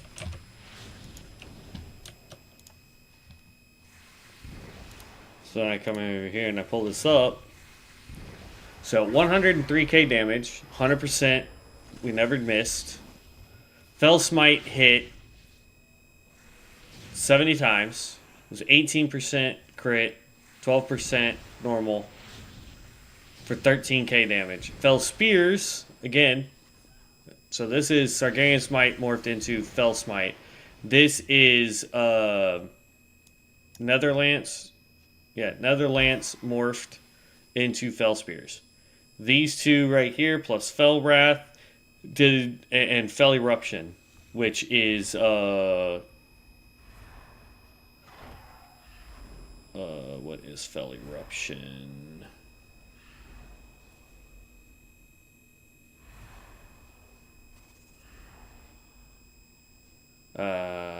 There you go. Chaos Incursion turns into Fell Eruption when I morph. So those, the morphed skills and Fell Wrath were my top damagers. So that tells me that I need to boost those skills specifically. Because Chaos Incursion didn't really do much. Fell Strike didn't really do much. So I shouldn't really be relying on Fell Strike. I need this number to go way up so that other things proc a little bit faster. But yeah, like Infernal Doom didn't really do much damage. But Fell Doom, its morphed version, did more. So the faster I can get into and the longer I can stay into our Fell Empowerment, the better.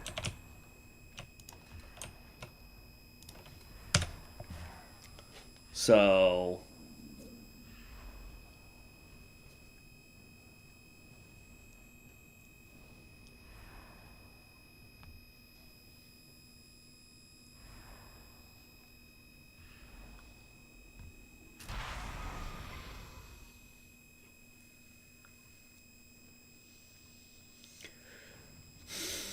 okay, none of that.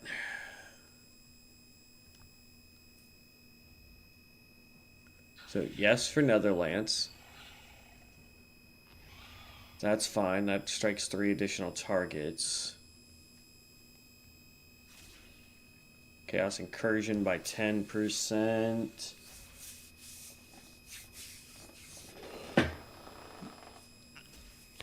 Ugh. Well, I mean, there's not much else I can do. Like, I could take off Flaming Fell, so I could put that over here with Gormosh Folly. So it increases critical strike chance of Fell Wrath, because it seems to be doing a ton of damage for us. I don't need Engulf. Fell Fireball.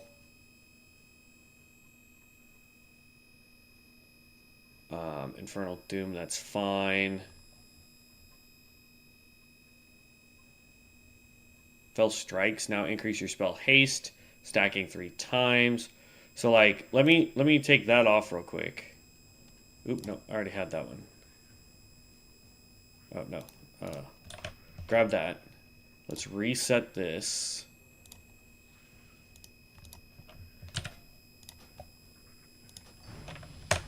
Right. And then we'll go to another 100k and see if our DPS went up any. Because... oh, dang. I took that off. Hold on. Let me check something real quick.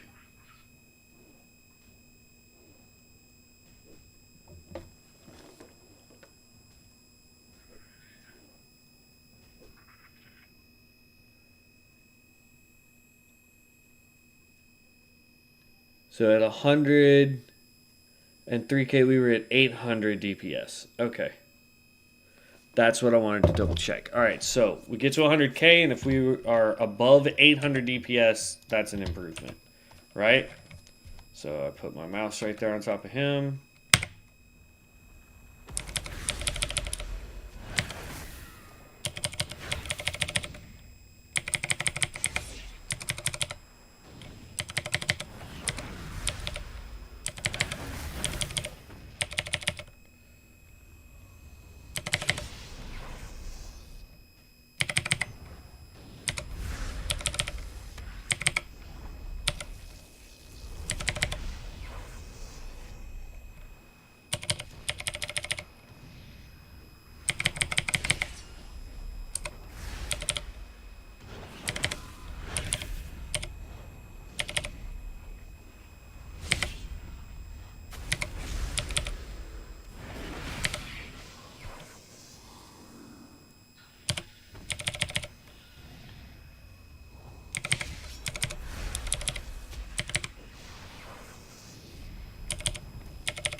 So it looks like as long as my stuff is lining up properly,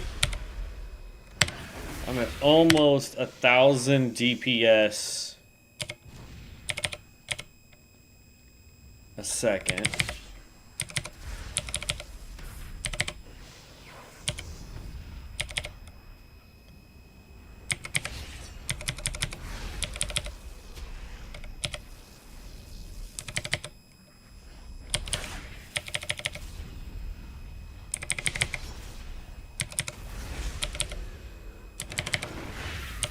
And there's 100. 940.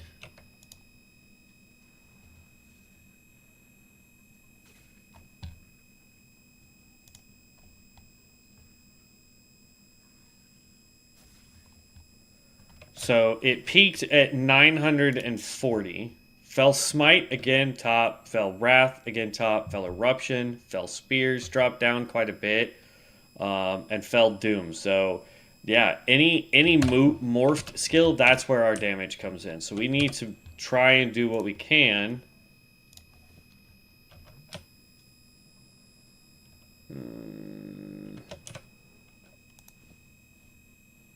236, 228.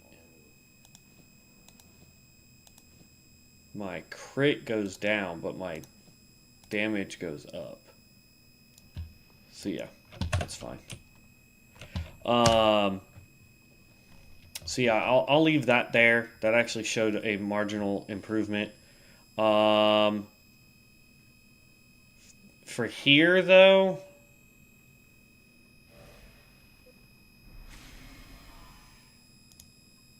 I want to see if this will change anything, so I can proc this more often maybe.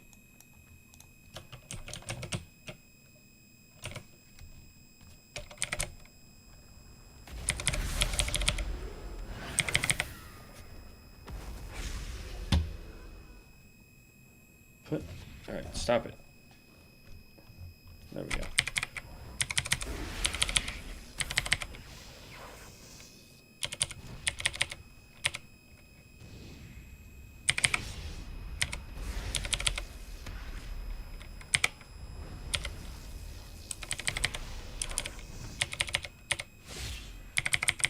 Oh, that was an instant cast. There we go.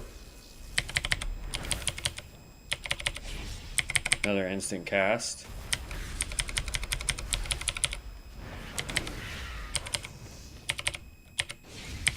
Instant cast. Okay.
Okay. So about 920. The instant casts are nice, but not necessary. Fell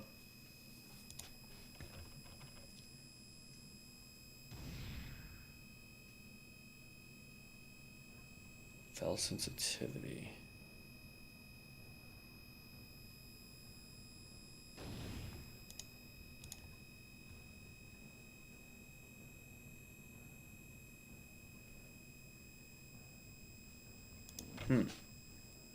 I mean, it is what it is.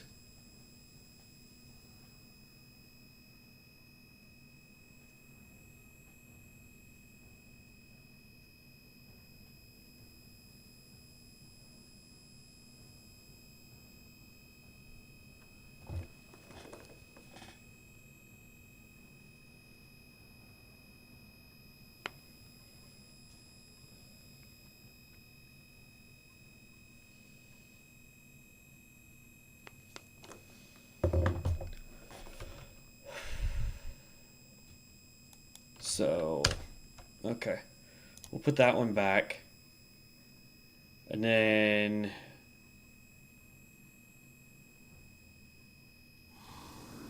I really want to get to this skill too.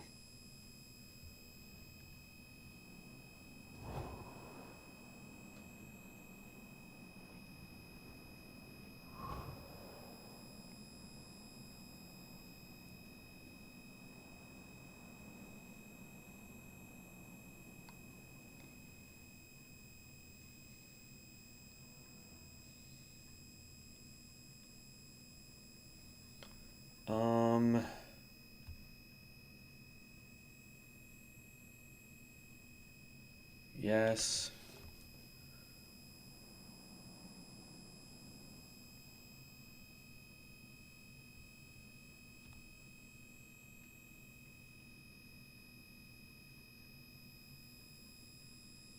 This makes this stronger.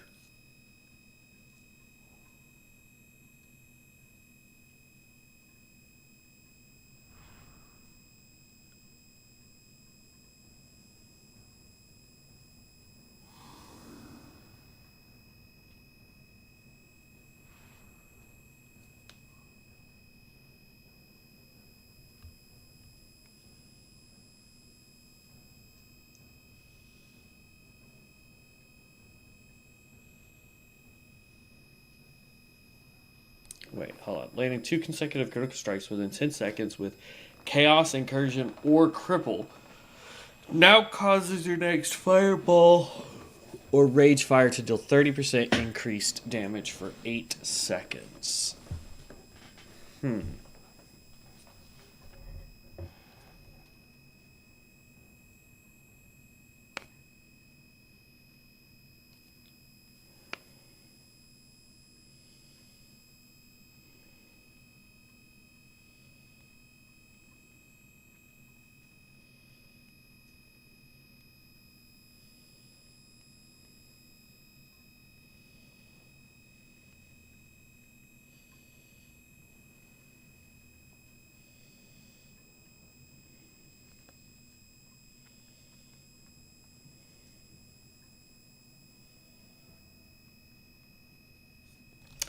Sorry, homie. I'm not at work today. Couldn't help you. It's also not my responsibility to make sure that you remember your pay stubs on payday when you know you require it for a thing. Wait, what weapons do you have on your back there, my guy? Those are dope. Inspect. Ice Blade Hacker. Cloud Song Glaive is what it's transmogged into. Alright. This is hopefully the last one that we need.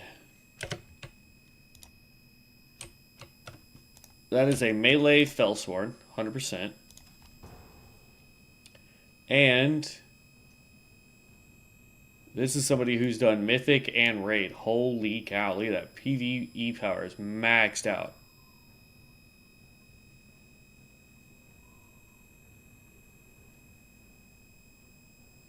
Item level is 70. That is wicked, bro. Mythic 10, Mythic 10, Mythic 10. Heroic Raid. Heroic Raid. So he's in Heroic Raids or all... Ooh. Homie, you gotta get that.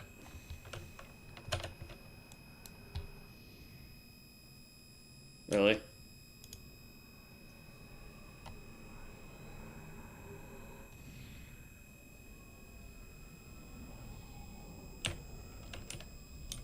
That's funny.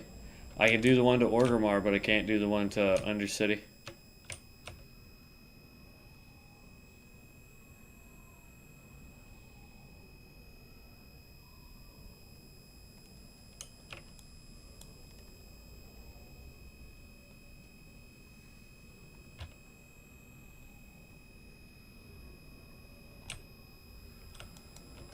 But yeah, that guy is maxed out gear. Maxed out gear, man. I guess he's just testing macros.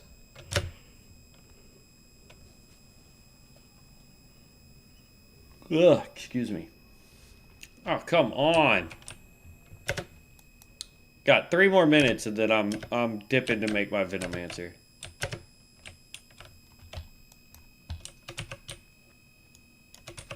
I could technically prestige again right now. Because we are level 50. So we could say... Oh, no. It won't let us.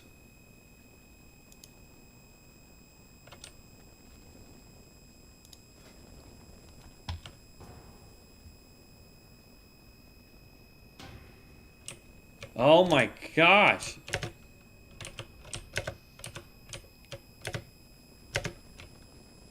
How about this level 60 barbarian?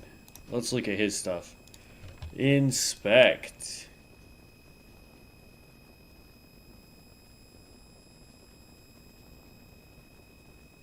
That's all level 60 gear.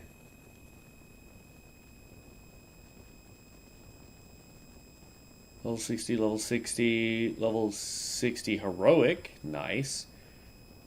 Heroic. Belt of the Fang. Interesting. So he's almost up there with max PvE power. He's only at 68.2. So compared to that guy that we just saw that was at 70, it doesn't sound like a lot, 68.2, but that, I mean, the quality of gear difference between this guy and this guy is going to be massively insane. Wait. How did he just drop?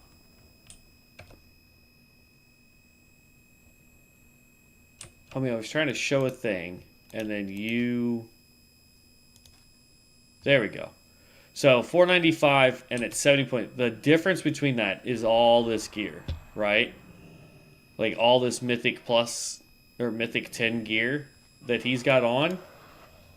That's the difference between these two guys. And apparently it glitches when I do that. But, you know, this guy here has a almost perfect... He's got a couple pieces of gear that need to be replaced. And he'll be perfect on PvE. Oh, that's a nice mount. Now he's just showing off. Swear to God, if one more person dips out, I'm gonna be super upset.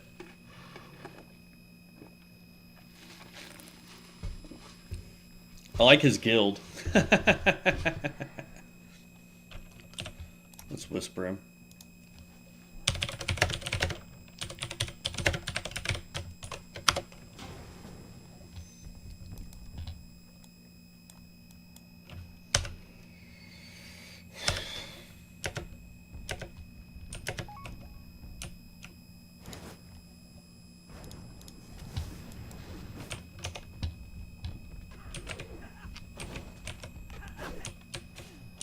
Come here.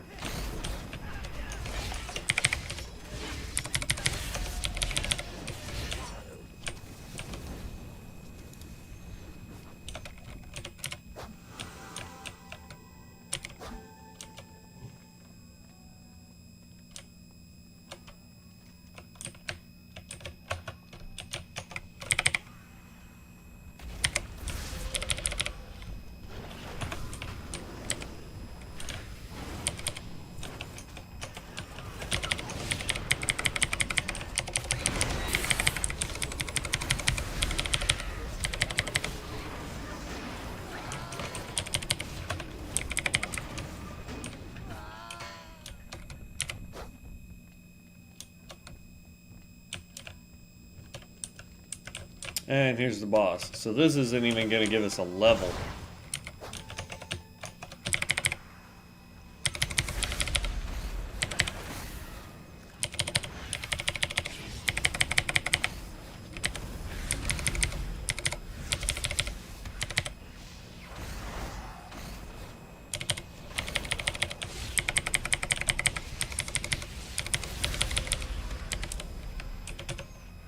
Yeah, one whole whopping level. Did I forget to save that?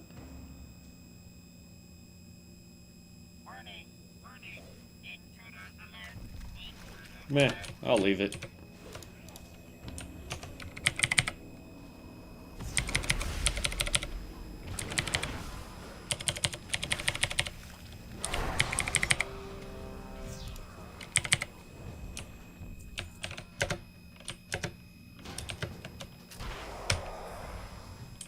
Yes, please, give me all the quests for Ragefire.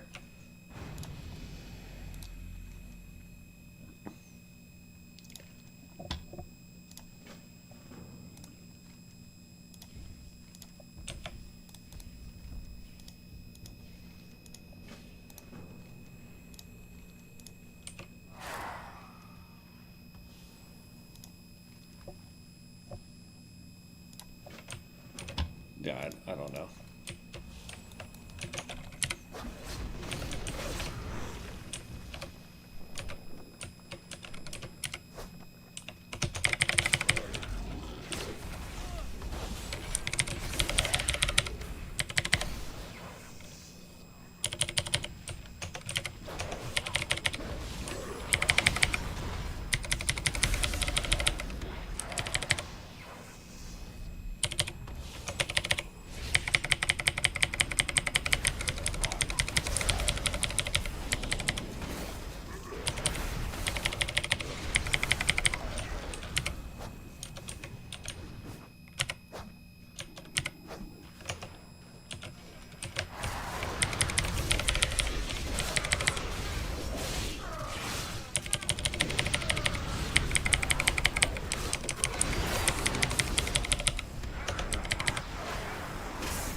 There we go. Now this is making it more of a run and gun build. Not quite, but dang near close enough.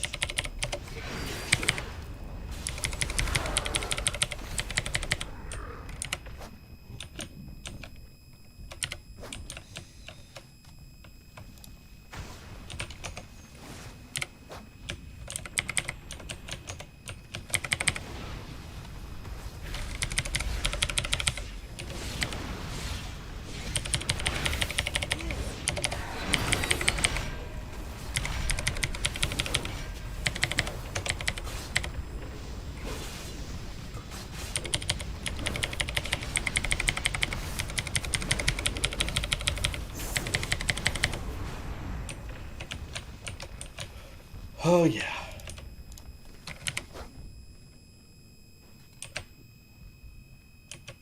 Looks like he's just going for the quest.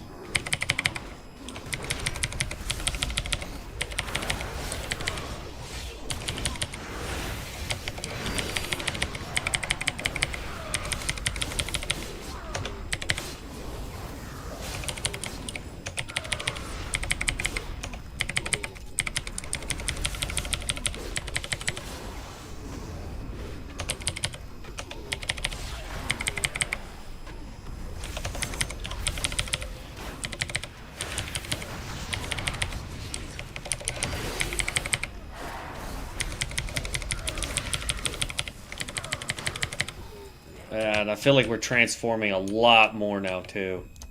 Like, our damage hasn't gone up that much, but...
There we go. Got to level 60. Leave party. So there we go. We are now back to level 60. Got 2 more points here. We're going to definitely do it into... see, that's the thing, is like, as much as I'd like to put a point here, and a point here, I can't unless I get rid of a point somewhere else. Because this right here, basically what this is saying is this one increases the critical damage of Fell Wrath by 10% and the critical strike by 10%. This skill right here, combo, after using Sargarian Smite, Fell Fireball strikes an enemy with a lesser Fell Fireball after 1 second. Deals 572 Shadow Flame damage to an enemy. Scales with modifiers to Fireball. Or I could do Chaos Incursion, now costs 15 additional energy, but deals 10% increased damage and has a 15% increased critical damage. And we can make this skill critically strike every time we cast it with Chaos Incursion. Because... where's my Chaos Incursion? So Chaos Incursion, bam.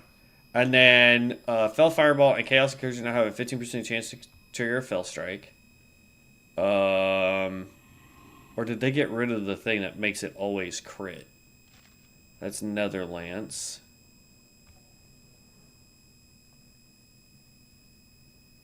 Oh no, it's a Fell Wrath. So anytime we do Fell Wrath and then this, it always crit strikes, right?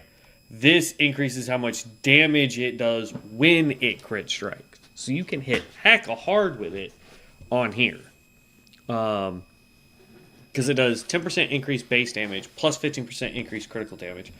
The downside is it costs more energy. Right now it costs 18 energy. We bumped that up by 15, so we're looking at 34 energy, right?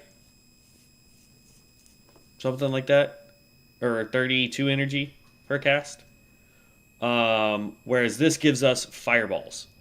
So every time we cast Sargarian Smite, if we throw Fireball, whether that's, I think, don't quote me on this, we'll have to test that. Actually, we will test that. So I'm going to go here and here, right? Boom. This skill now comes up here and gets rid of that skill, right? So now when I pump this just blasts it. And the cool thing is if I fill up this whole bar here and then proc it, it lasts a little bit longer so that it throws more stuff out, right?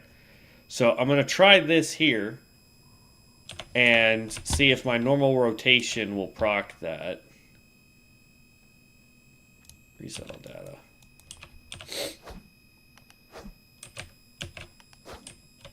Okay. So we're gonna try our normal rotation and see if we get vile practices to pop, right? So I go here.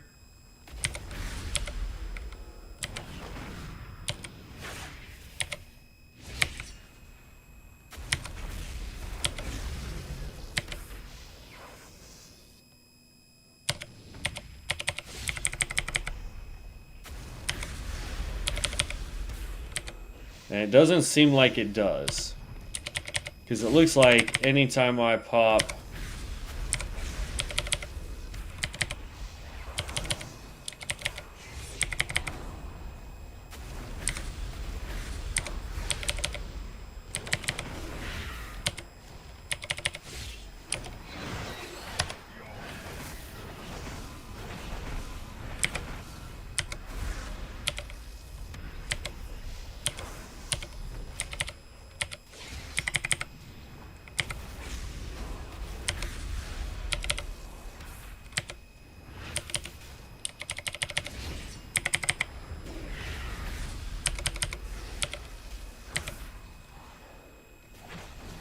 Okay. So that doesn't look like it's doing it. I'm going to need all that to go away. Plus, let's do this. So that wasn't really it. Well.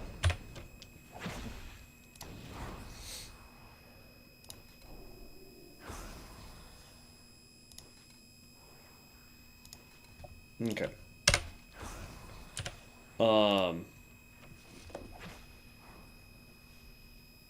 Oh, it did proc it.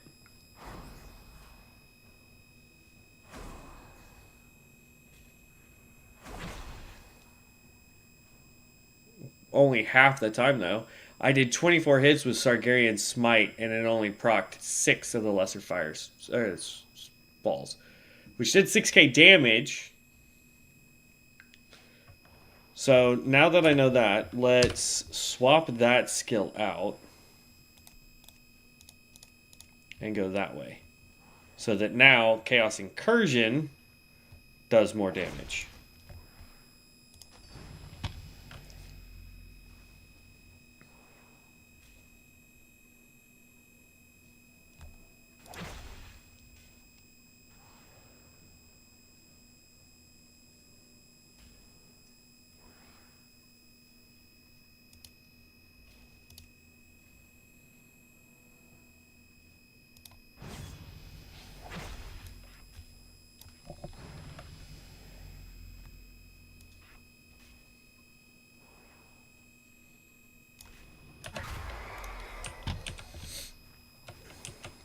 Okay, so now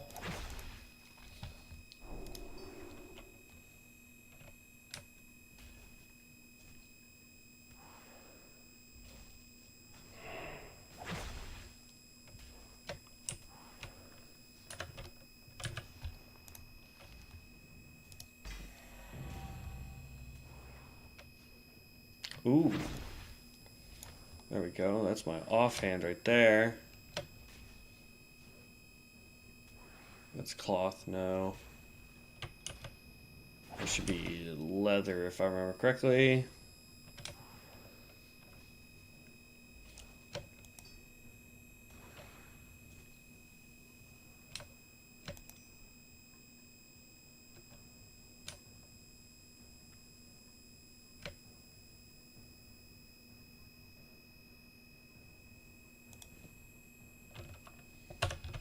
Okay.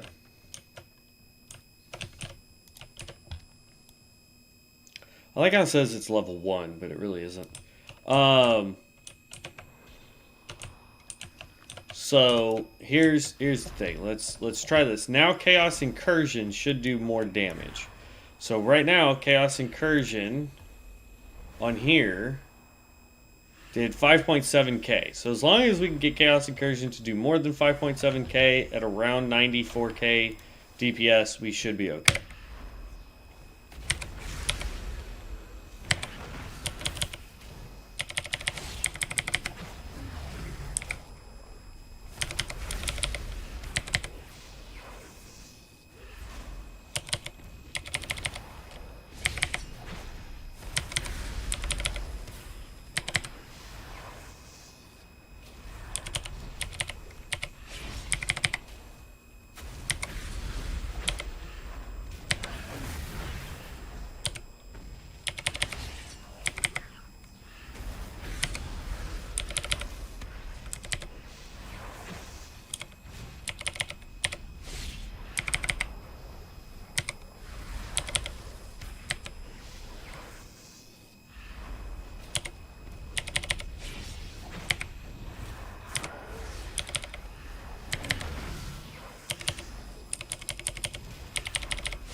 I went way over.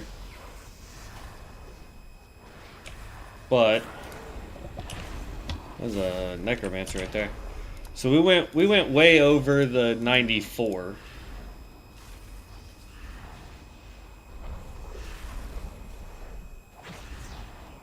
But it actually didn't do that much more. Chaos Incursion says it only procced 4 times. But its morphed ability, Chaos Incursion turns into Fell Eruption, did a lot more damage.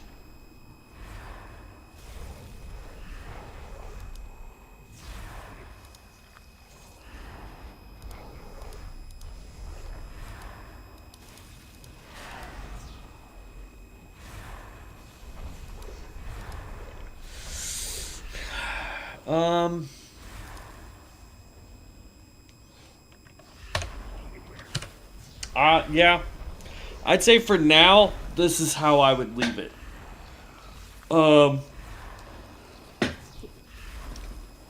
We didn't try doing our Sergarius Embrace, our Void Blaze, and our Reckoning. I think I have a macro for that, actually. Void Blaze, Reckoning, and Sergarius, yeah.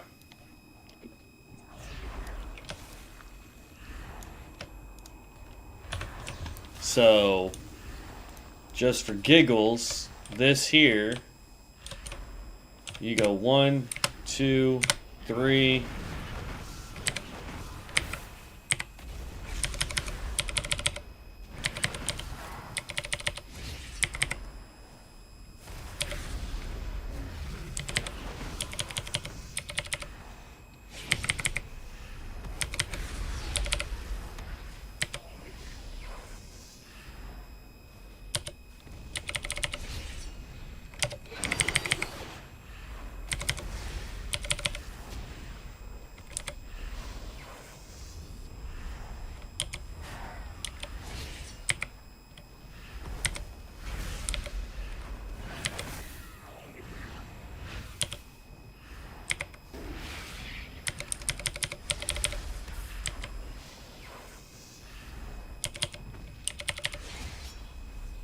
Okay. So, Void Blaze, increase our spell haste for 12 seconds. So, Garrison Breeze, channel beam of fell magic on an enemy for up to 3 seconds. Launching a chaos incursion at them every 1 second and reducing their movement speed by 80% for 2 seconds. Immune to silence interrupt effects for the duration, usable while moving. So you can use that plus 10 per second, 18 in energy. So my question though is, isn't there a thing that makes this, if you use more of these, it lasts longer?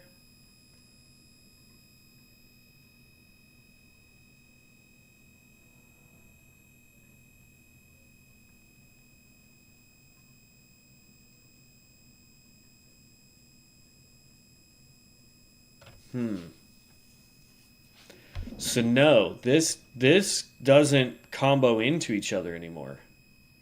This right here, for 15 seconds, I can throw Fireball and it will hit up to 4 targets. For the duration, damage dealt by Fell Fireball increases damage by 2% for 15 seconds, stacking 8 times. So basically what it's saying is if I pop this, that just massively increases the damage of Fell Fireball.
Again, Fell Wrath, Fell Fireball, Fell Doom, Fell Shock, Fell Eruption. Okay. So yeah. Alright. Well, here's what I'm going to do. Because I always seem to manage to forget how I want to build this thing. We're going to take a quick little picture of it.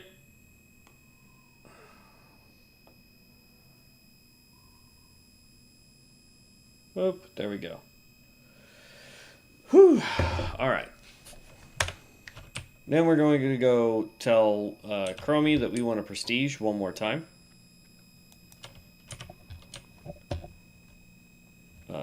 First, let's re-equip all this. We're just going to sell all this other stuff.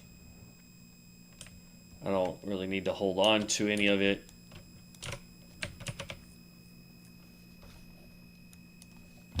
You know, if I was trying to be the best of the best, absolutely, I'd say, hey, you know, we're going to sit around and make sure that we're getting the best gear that we can. But I already have a whole set. I'm keeping that book, though. That's a good offhand. But yeah. Made 17 whole gold today. Yeah, so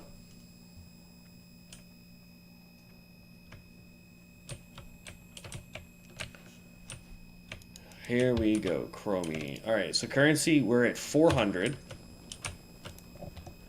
So if I say prestige again,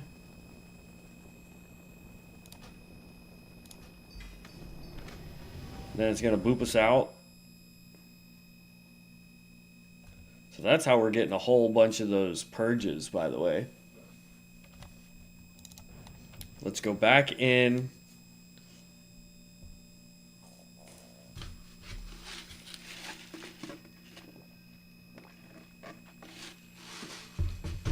Okay.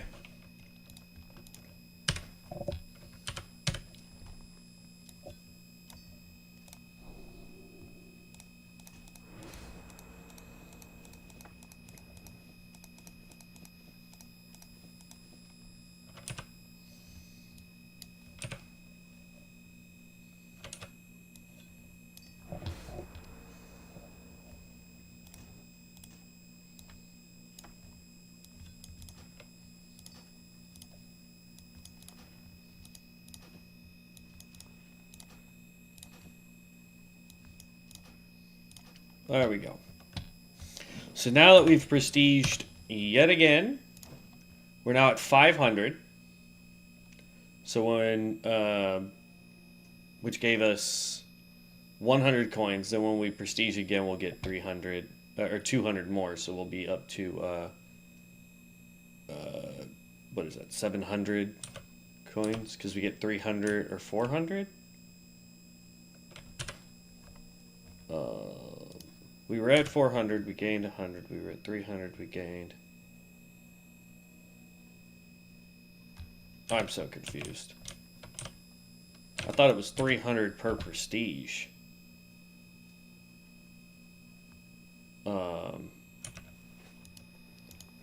But the way it's looking is that's not the case.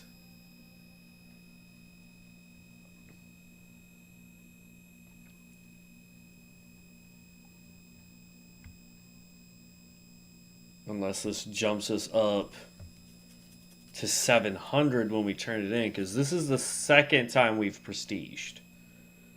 Right? Because we got to 60, we prestiged. We got to 60, we prestiged. So I guess that was 200, 3 to 4. No, because that still wouldn't math out. I don't know. But we prestige again, so it is what it is. All right. So we're going to log out of this guy, and now we're going to work on a Venomancer.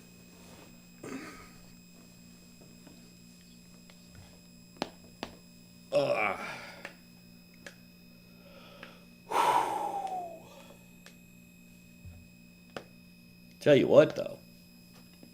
It's been a day. And I still got to do laundry here in a minute.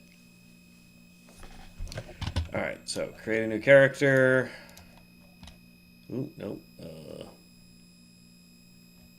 Trollman, Venomancer.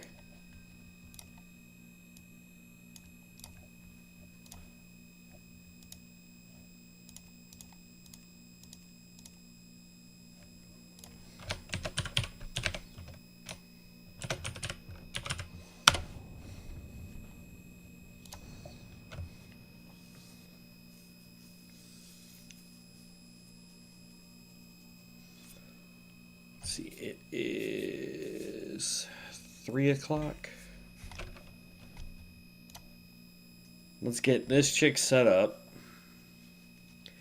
And then, yeah, that's whatever. Elf UI. File, let's go here. It's dead. Close.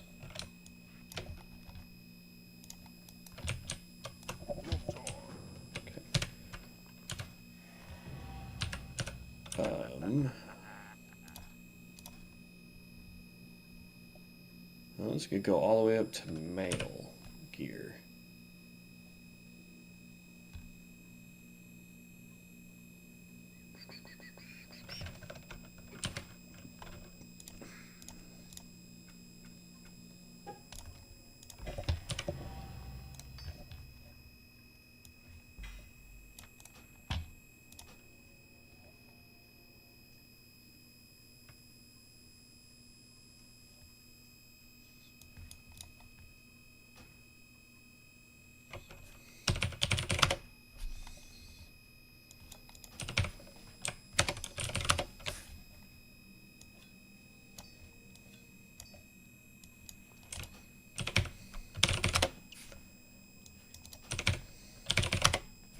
Okay.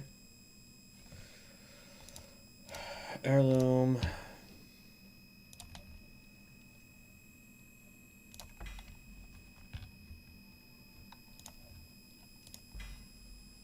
For now, I'm just going to pretend that this is a pure caster.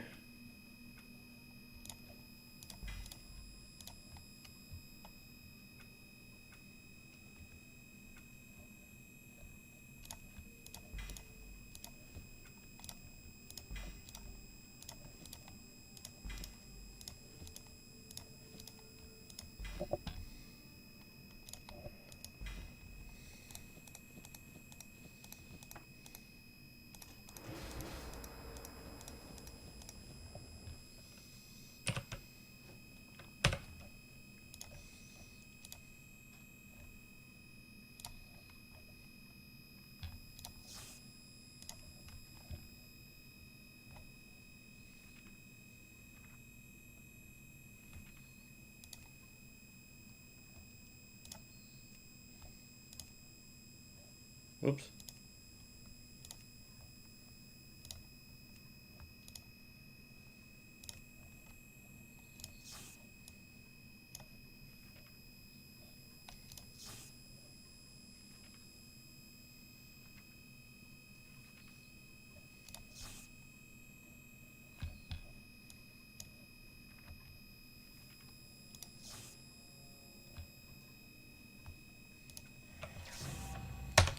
Alright, whatever. Okay.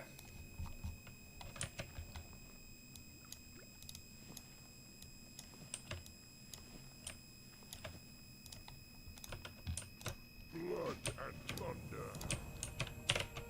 Now the main difference is we're going to be leveling a lot differently. For a second, I was like, "Oh, where's my book that says that I'm at level 150 mount speed?" Like, if I hadn't learned that on my other guy, I would have sent it to this one to see just how we could do it. All right, so before we get started, I'm gonna go run and get some laundry started, use the restroom, that kind of stuff. So I will be right back, guys. I apologize. Um, if you'll give me about, I don't know, 5 minutes, give or take, and then we will get this guy going. So I will be right back. Sorry.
Alright. And we're back.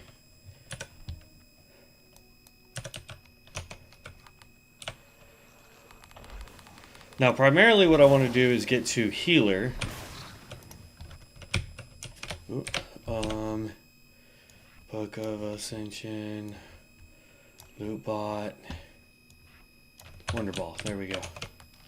I want to get to the ability to do healer, but I'm also interested in the caster portion because playing with my friend Devin, he played a caster and he says he's having a lot of fun with it. Oh, come on, hit the dang target. Really, bro? There we go. So I am curious how well that works. There we go. There's level 2.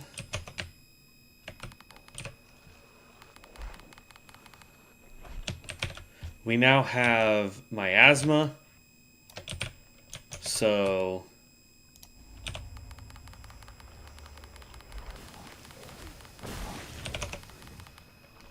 doesn't seem to be that great of a skill.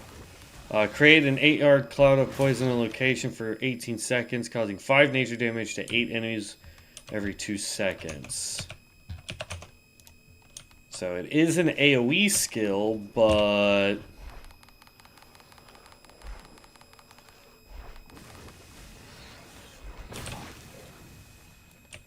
it doesn't feel like one that is all that useful. Because if they walk out of the range, then they're not taking any more damage.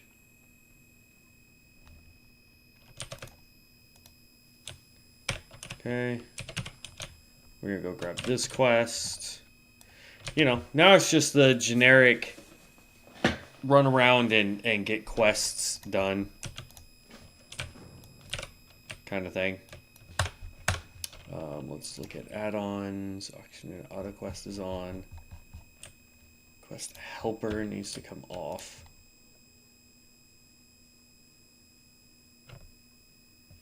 I really wish they would fix these add-ons.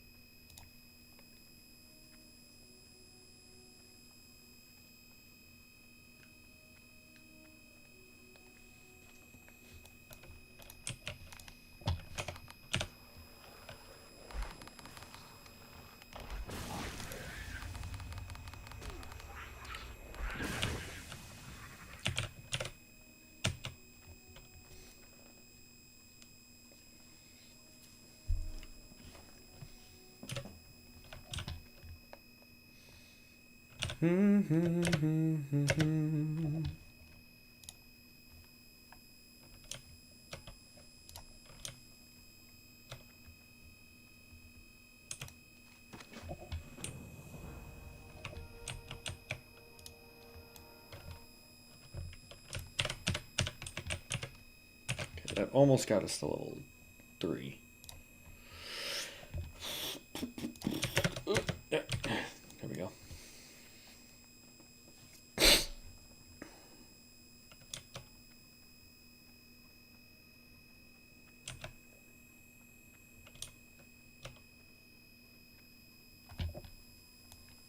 All right. You know what? We're actually going to take this guy down again.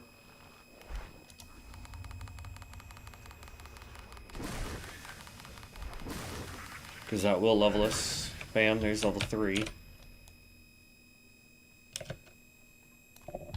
So now we can pick up all the level 3 quests, as well as turn in all of these quests. Geronimo.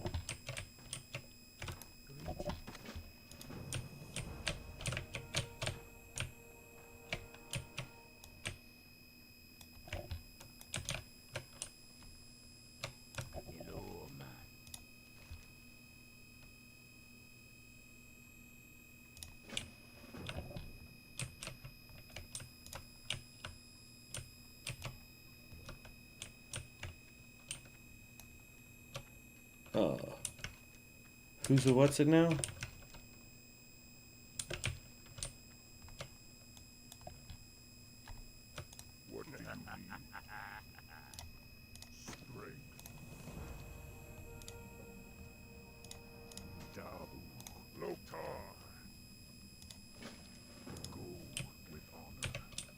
Panagio Sunseer.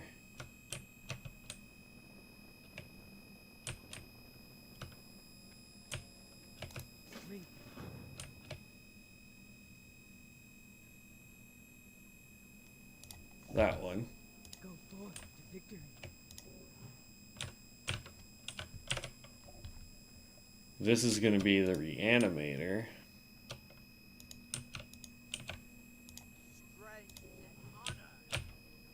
Okay. And then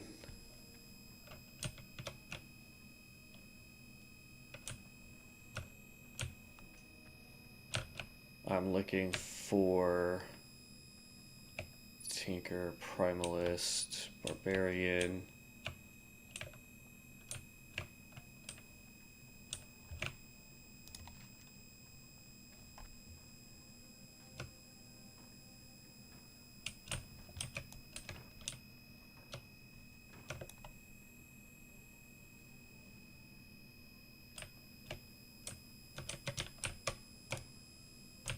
What do you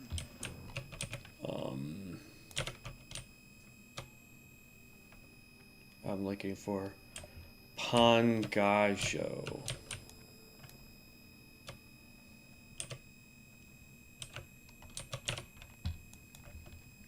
Maybe he's in here somewhere?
Oh, there we go.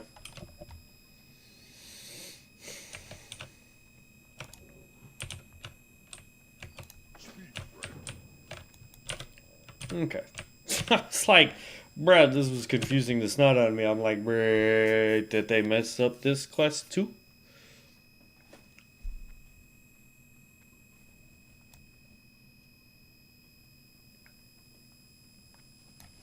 Okay.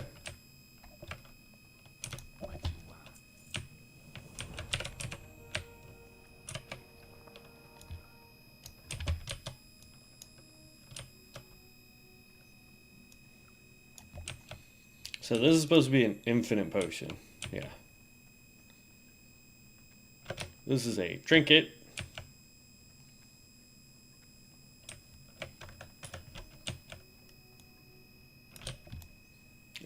Oh. I need to be doing the peon quest.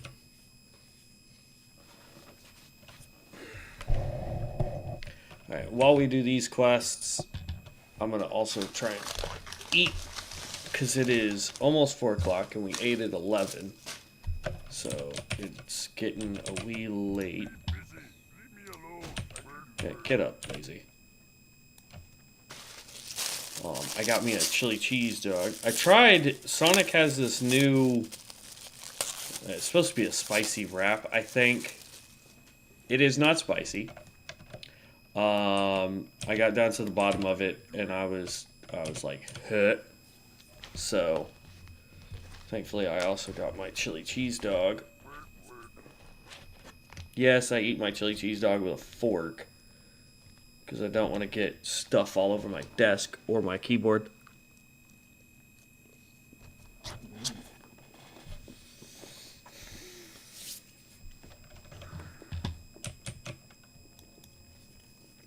Because it's a chili cheese dog, man. Like, what can I say?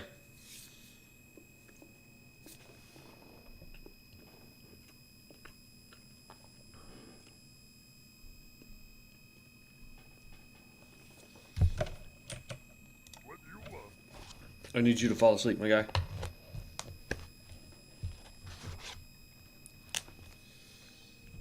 This is like the perfect quest for me to try and eat.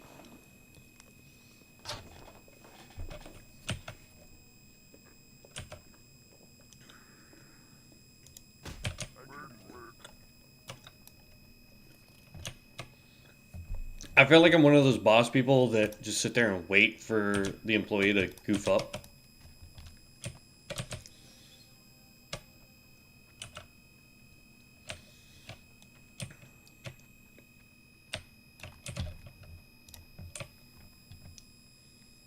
Ah.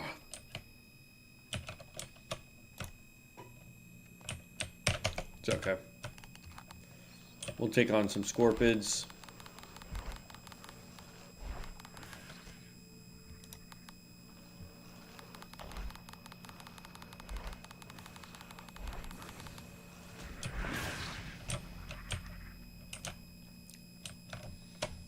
Level 4, and we didn't get anything for it. Something you doing?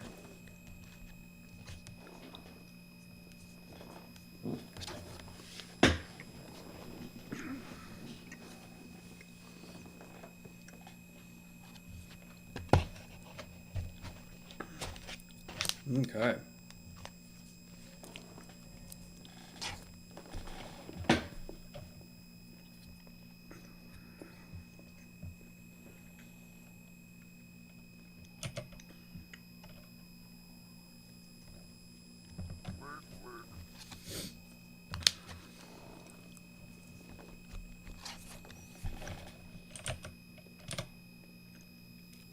Work.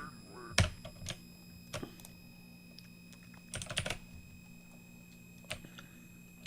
There we go. And then hopefully by the time we get over here to this one, he's also, yeah, he's sleeping. Hopefully he's still sleeping by the time we get over there.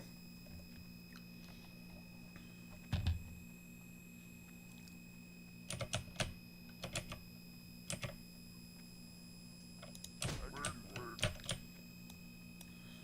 Somebody came over here and started taking out people. So that's kind of a bummer. But we'll go over here and we'll wait for this peon to fall asleep and for stuff to start respawning. Getting the familiars is a little difficult when somebody else is out here farming them for the quest. The scorpions are not difficult because not a lot of people go over and fight the scorpions over there.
And yeah, oh, I was going to say, even if they move into it, it doesn't seem to do anything, but I guess it does.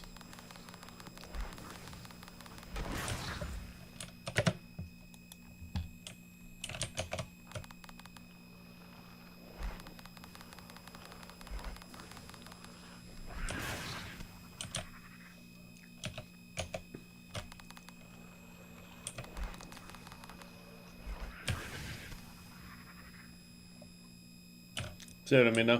Like, no one goes over there to fight the scorpions. But everybody has to come up here to fight the vile familiars to complete this quest.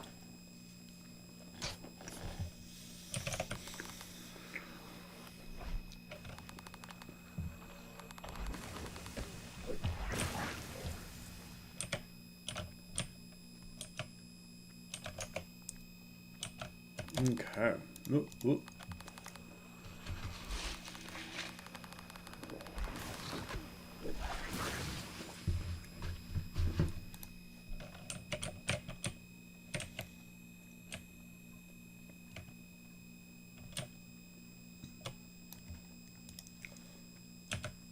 Should start getting some to respawn here shortly.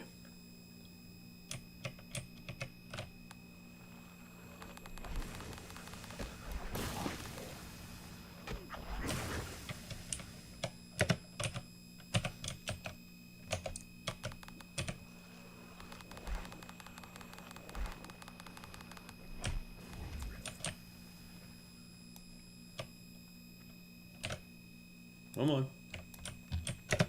More respawn, please. More. I just need more.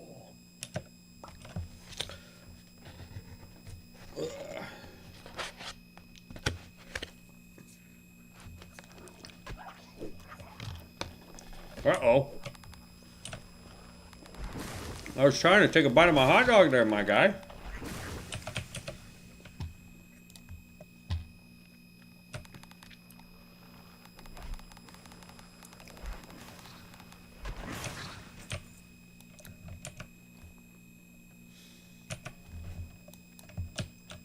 Okay. Now we can run back, turn all these in. Ugh. Got hit by a fireball.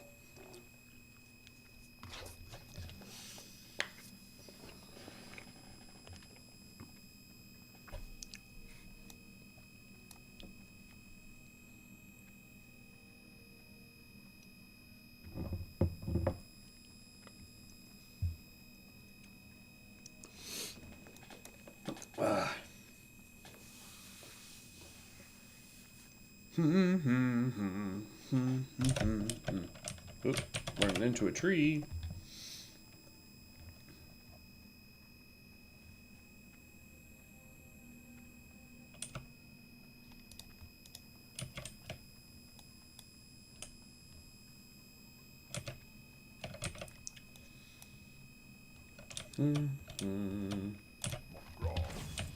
Boom! Oh, we got stalker form now. That's our spider form. You've learned your first shapeshift form. Some abilities will require to be in a specific form to utilize them. Go for victory. So what it's saying is these... Ooh.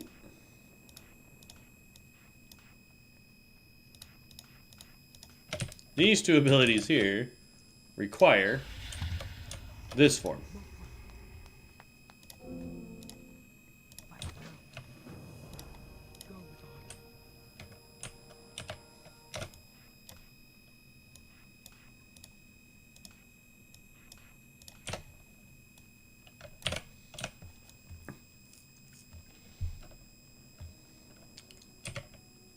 From above, it does not look like this spider moves the right way.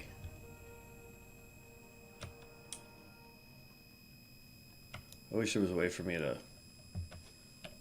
Is it this one? No. There used to be a button, I don't really care to go look for it right now, that would make you walk so that I could see exactly how these legs are working.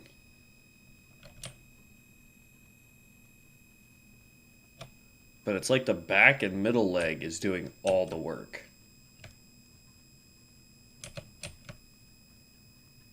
While the other two just have a seizure, essentially.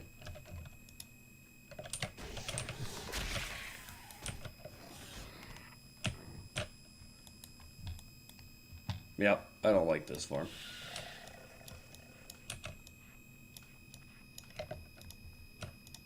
What the?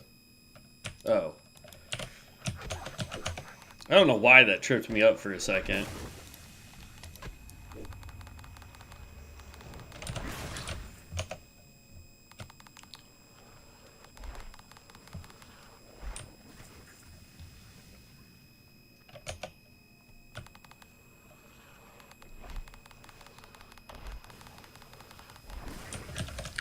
Our next form is the Scorpid form, if I remember correctly. For the tank.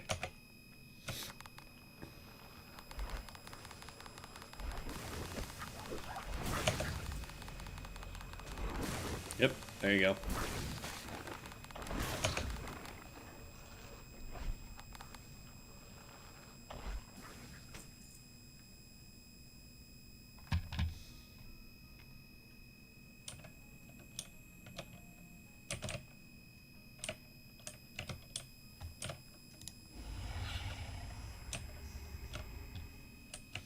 So basically what it's saying is, with this form, you go here, and then 3. There you go. And this has a 10-second cooldown, but it gives me just enough rage that I can come in here and...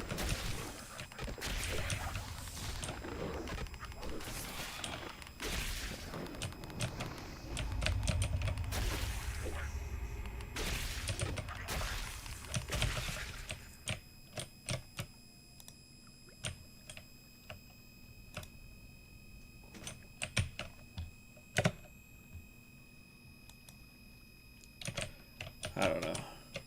Scorpion forms are... Or not the Scorpion. The Spider form just doesn't seem to be all that good. For me, anyway.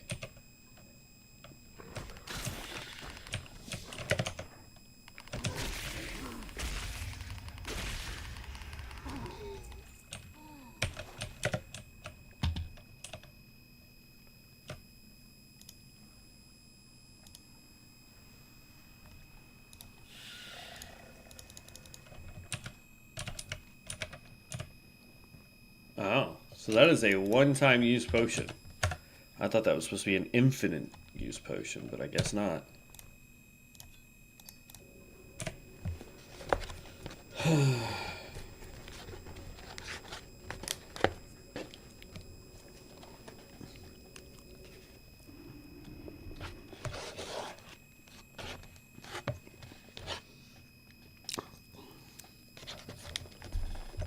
Okay.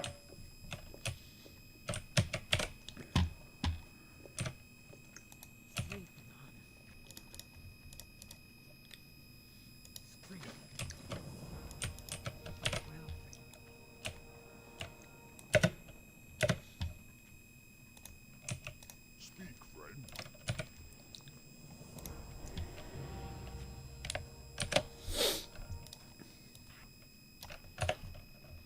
McGraw. Be safe. What do you need?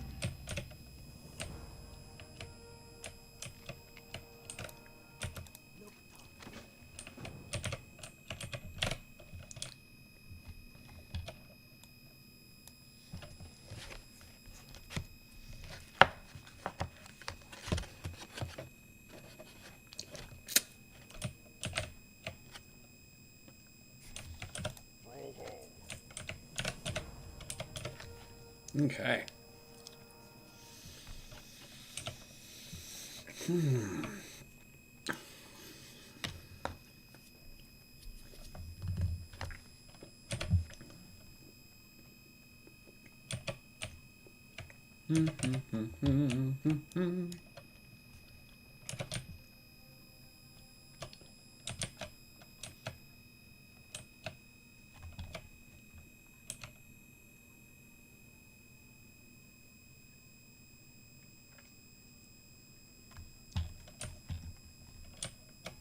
Loktar. Strength. Radvilitate. Apparently DPS are not in abundance looking for random dungeon finders right now.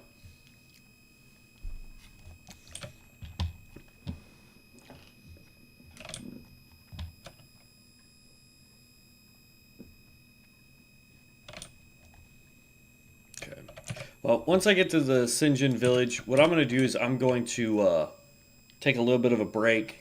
We're at about 3.5 hours, especially since once Devin gets home, we'll be streaming some more. We're trying to level up his cultist healer, which means he's actually going to have to wait for me to get back to level 15, which won't take long, because I'll be on my my guy. And then be doing more dungeons tonight.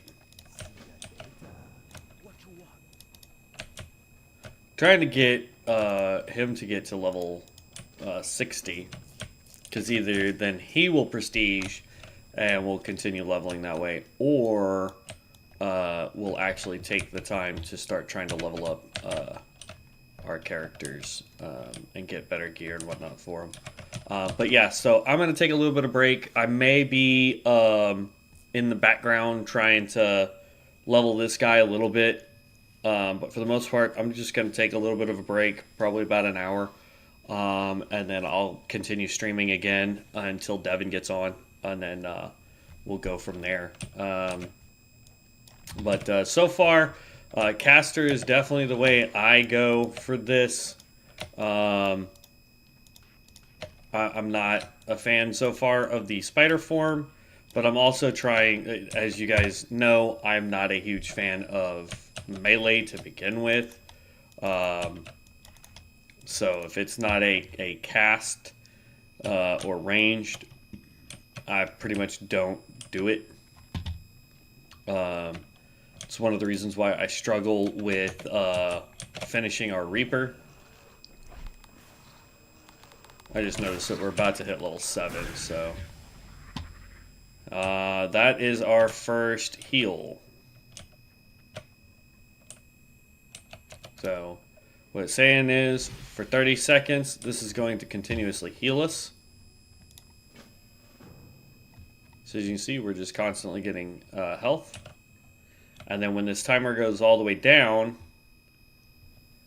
we'll gain a shield for 10 seconds that also gives us, it's a damage absorption shield. So here you go. 3, 2, 1, pop, and now we have a shield. That is a weird particle effect. But, yep, there we go. So that's what we're going to work on when we come back. Like I said, off camera, I'll probably level this guy just a little bit more. I want to try and get to 10 so we can become a healer and test out that class, as well as look at what it takes to be a Poison Mancer caster kind of thing for this as well. So I will catch you guys here in a little while. If you are not subscribed, please do make sure you subscribe to the channel so you can see when I go live. I try to go live at least 2 hours every day.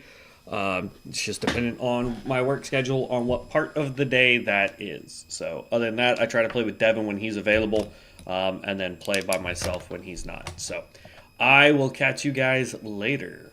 Peace out here.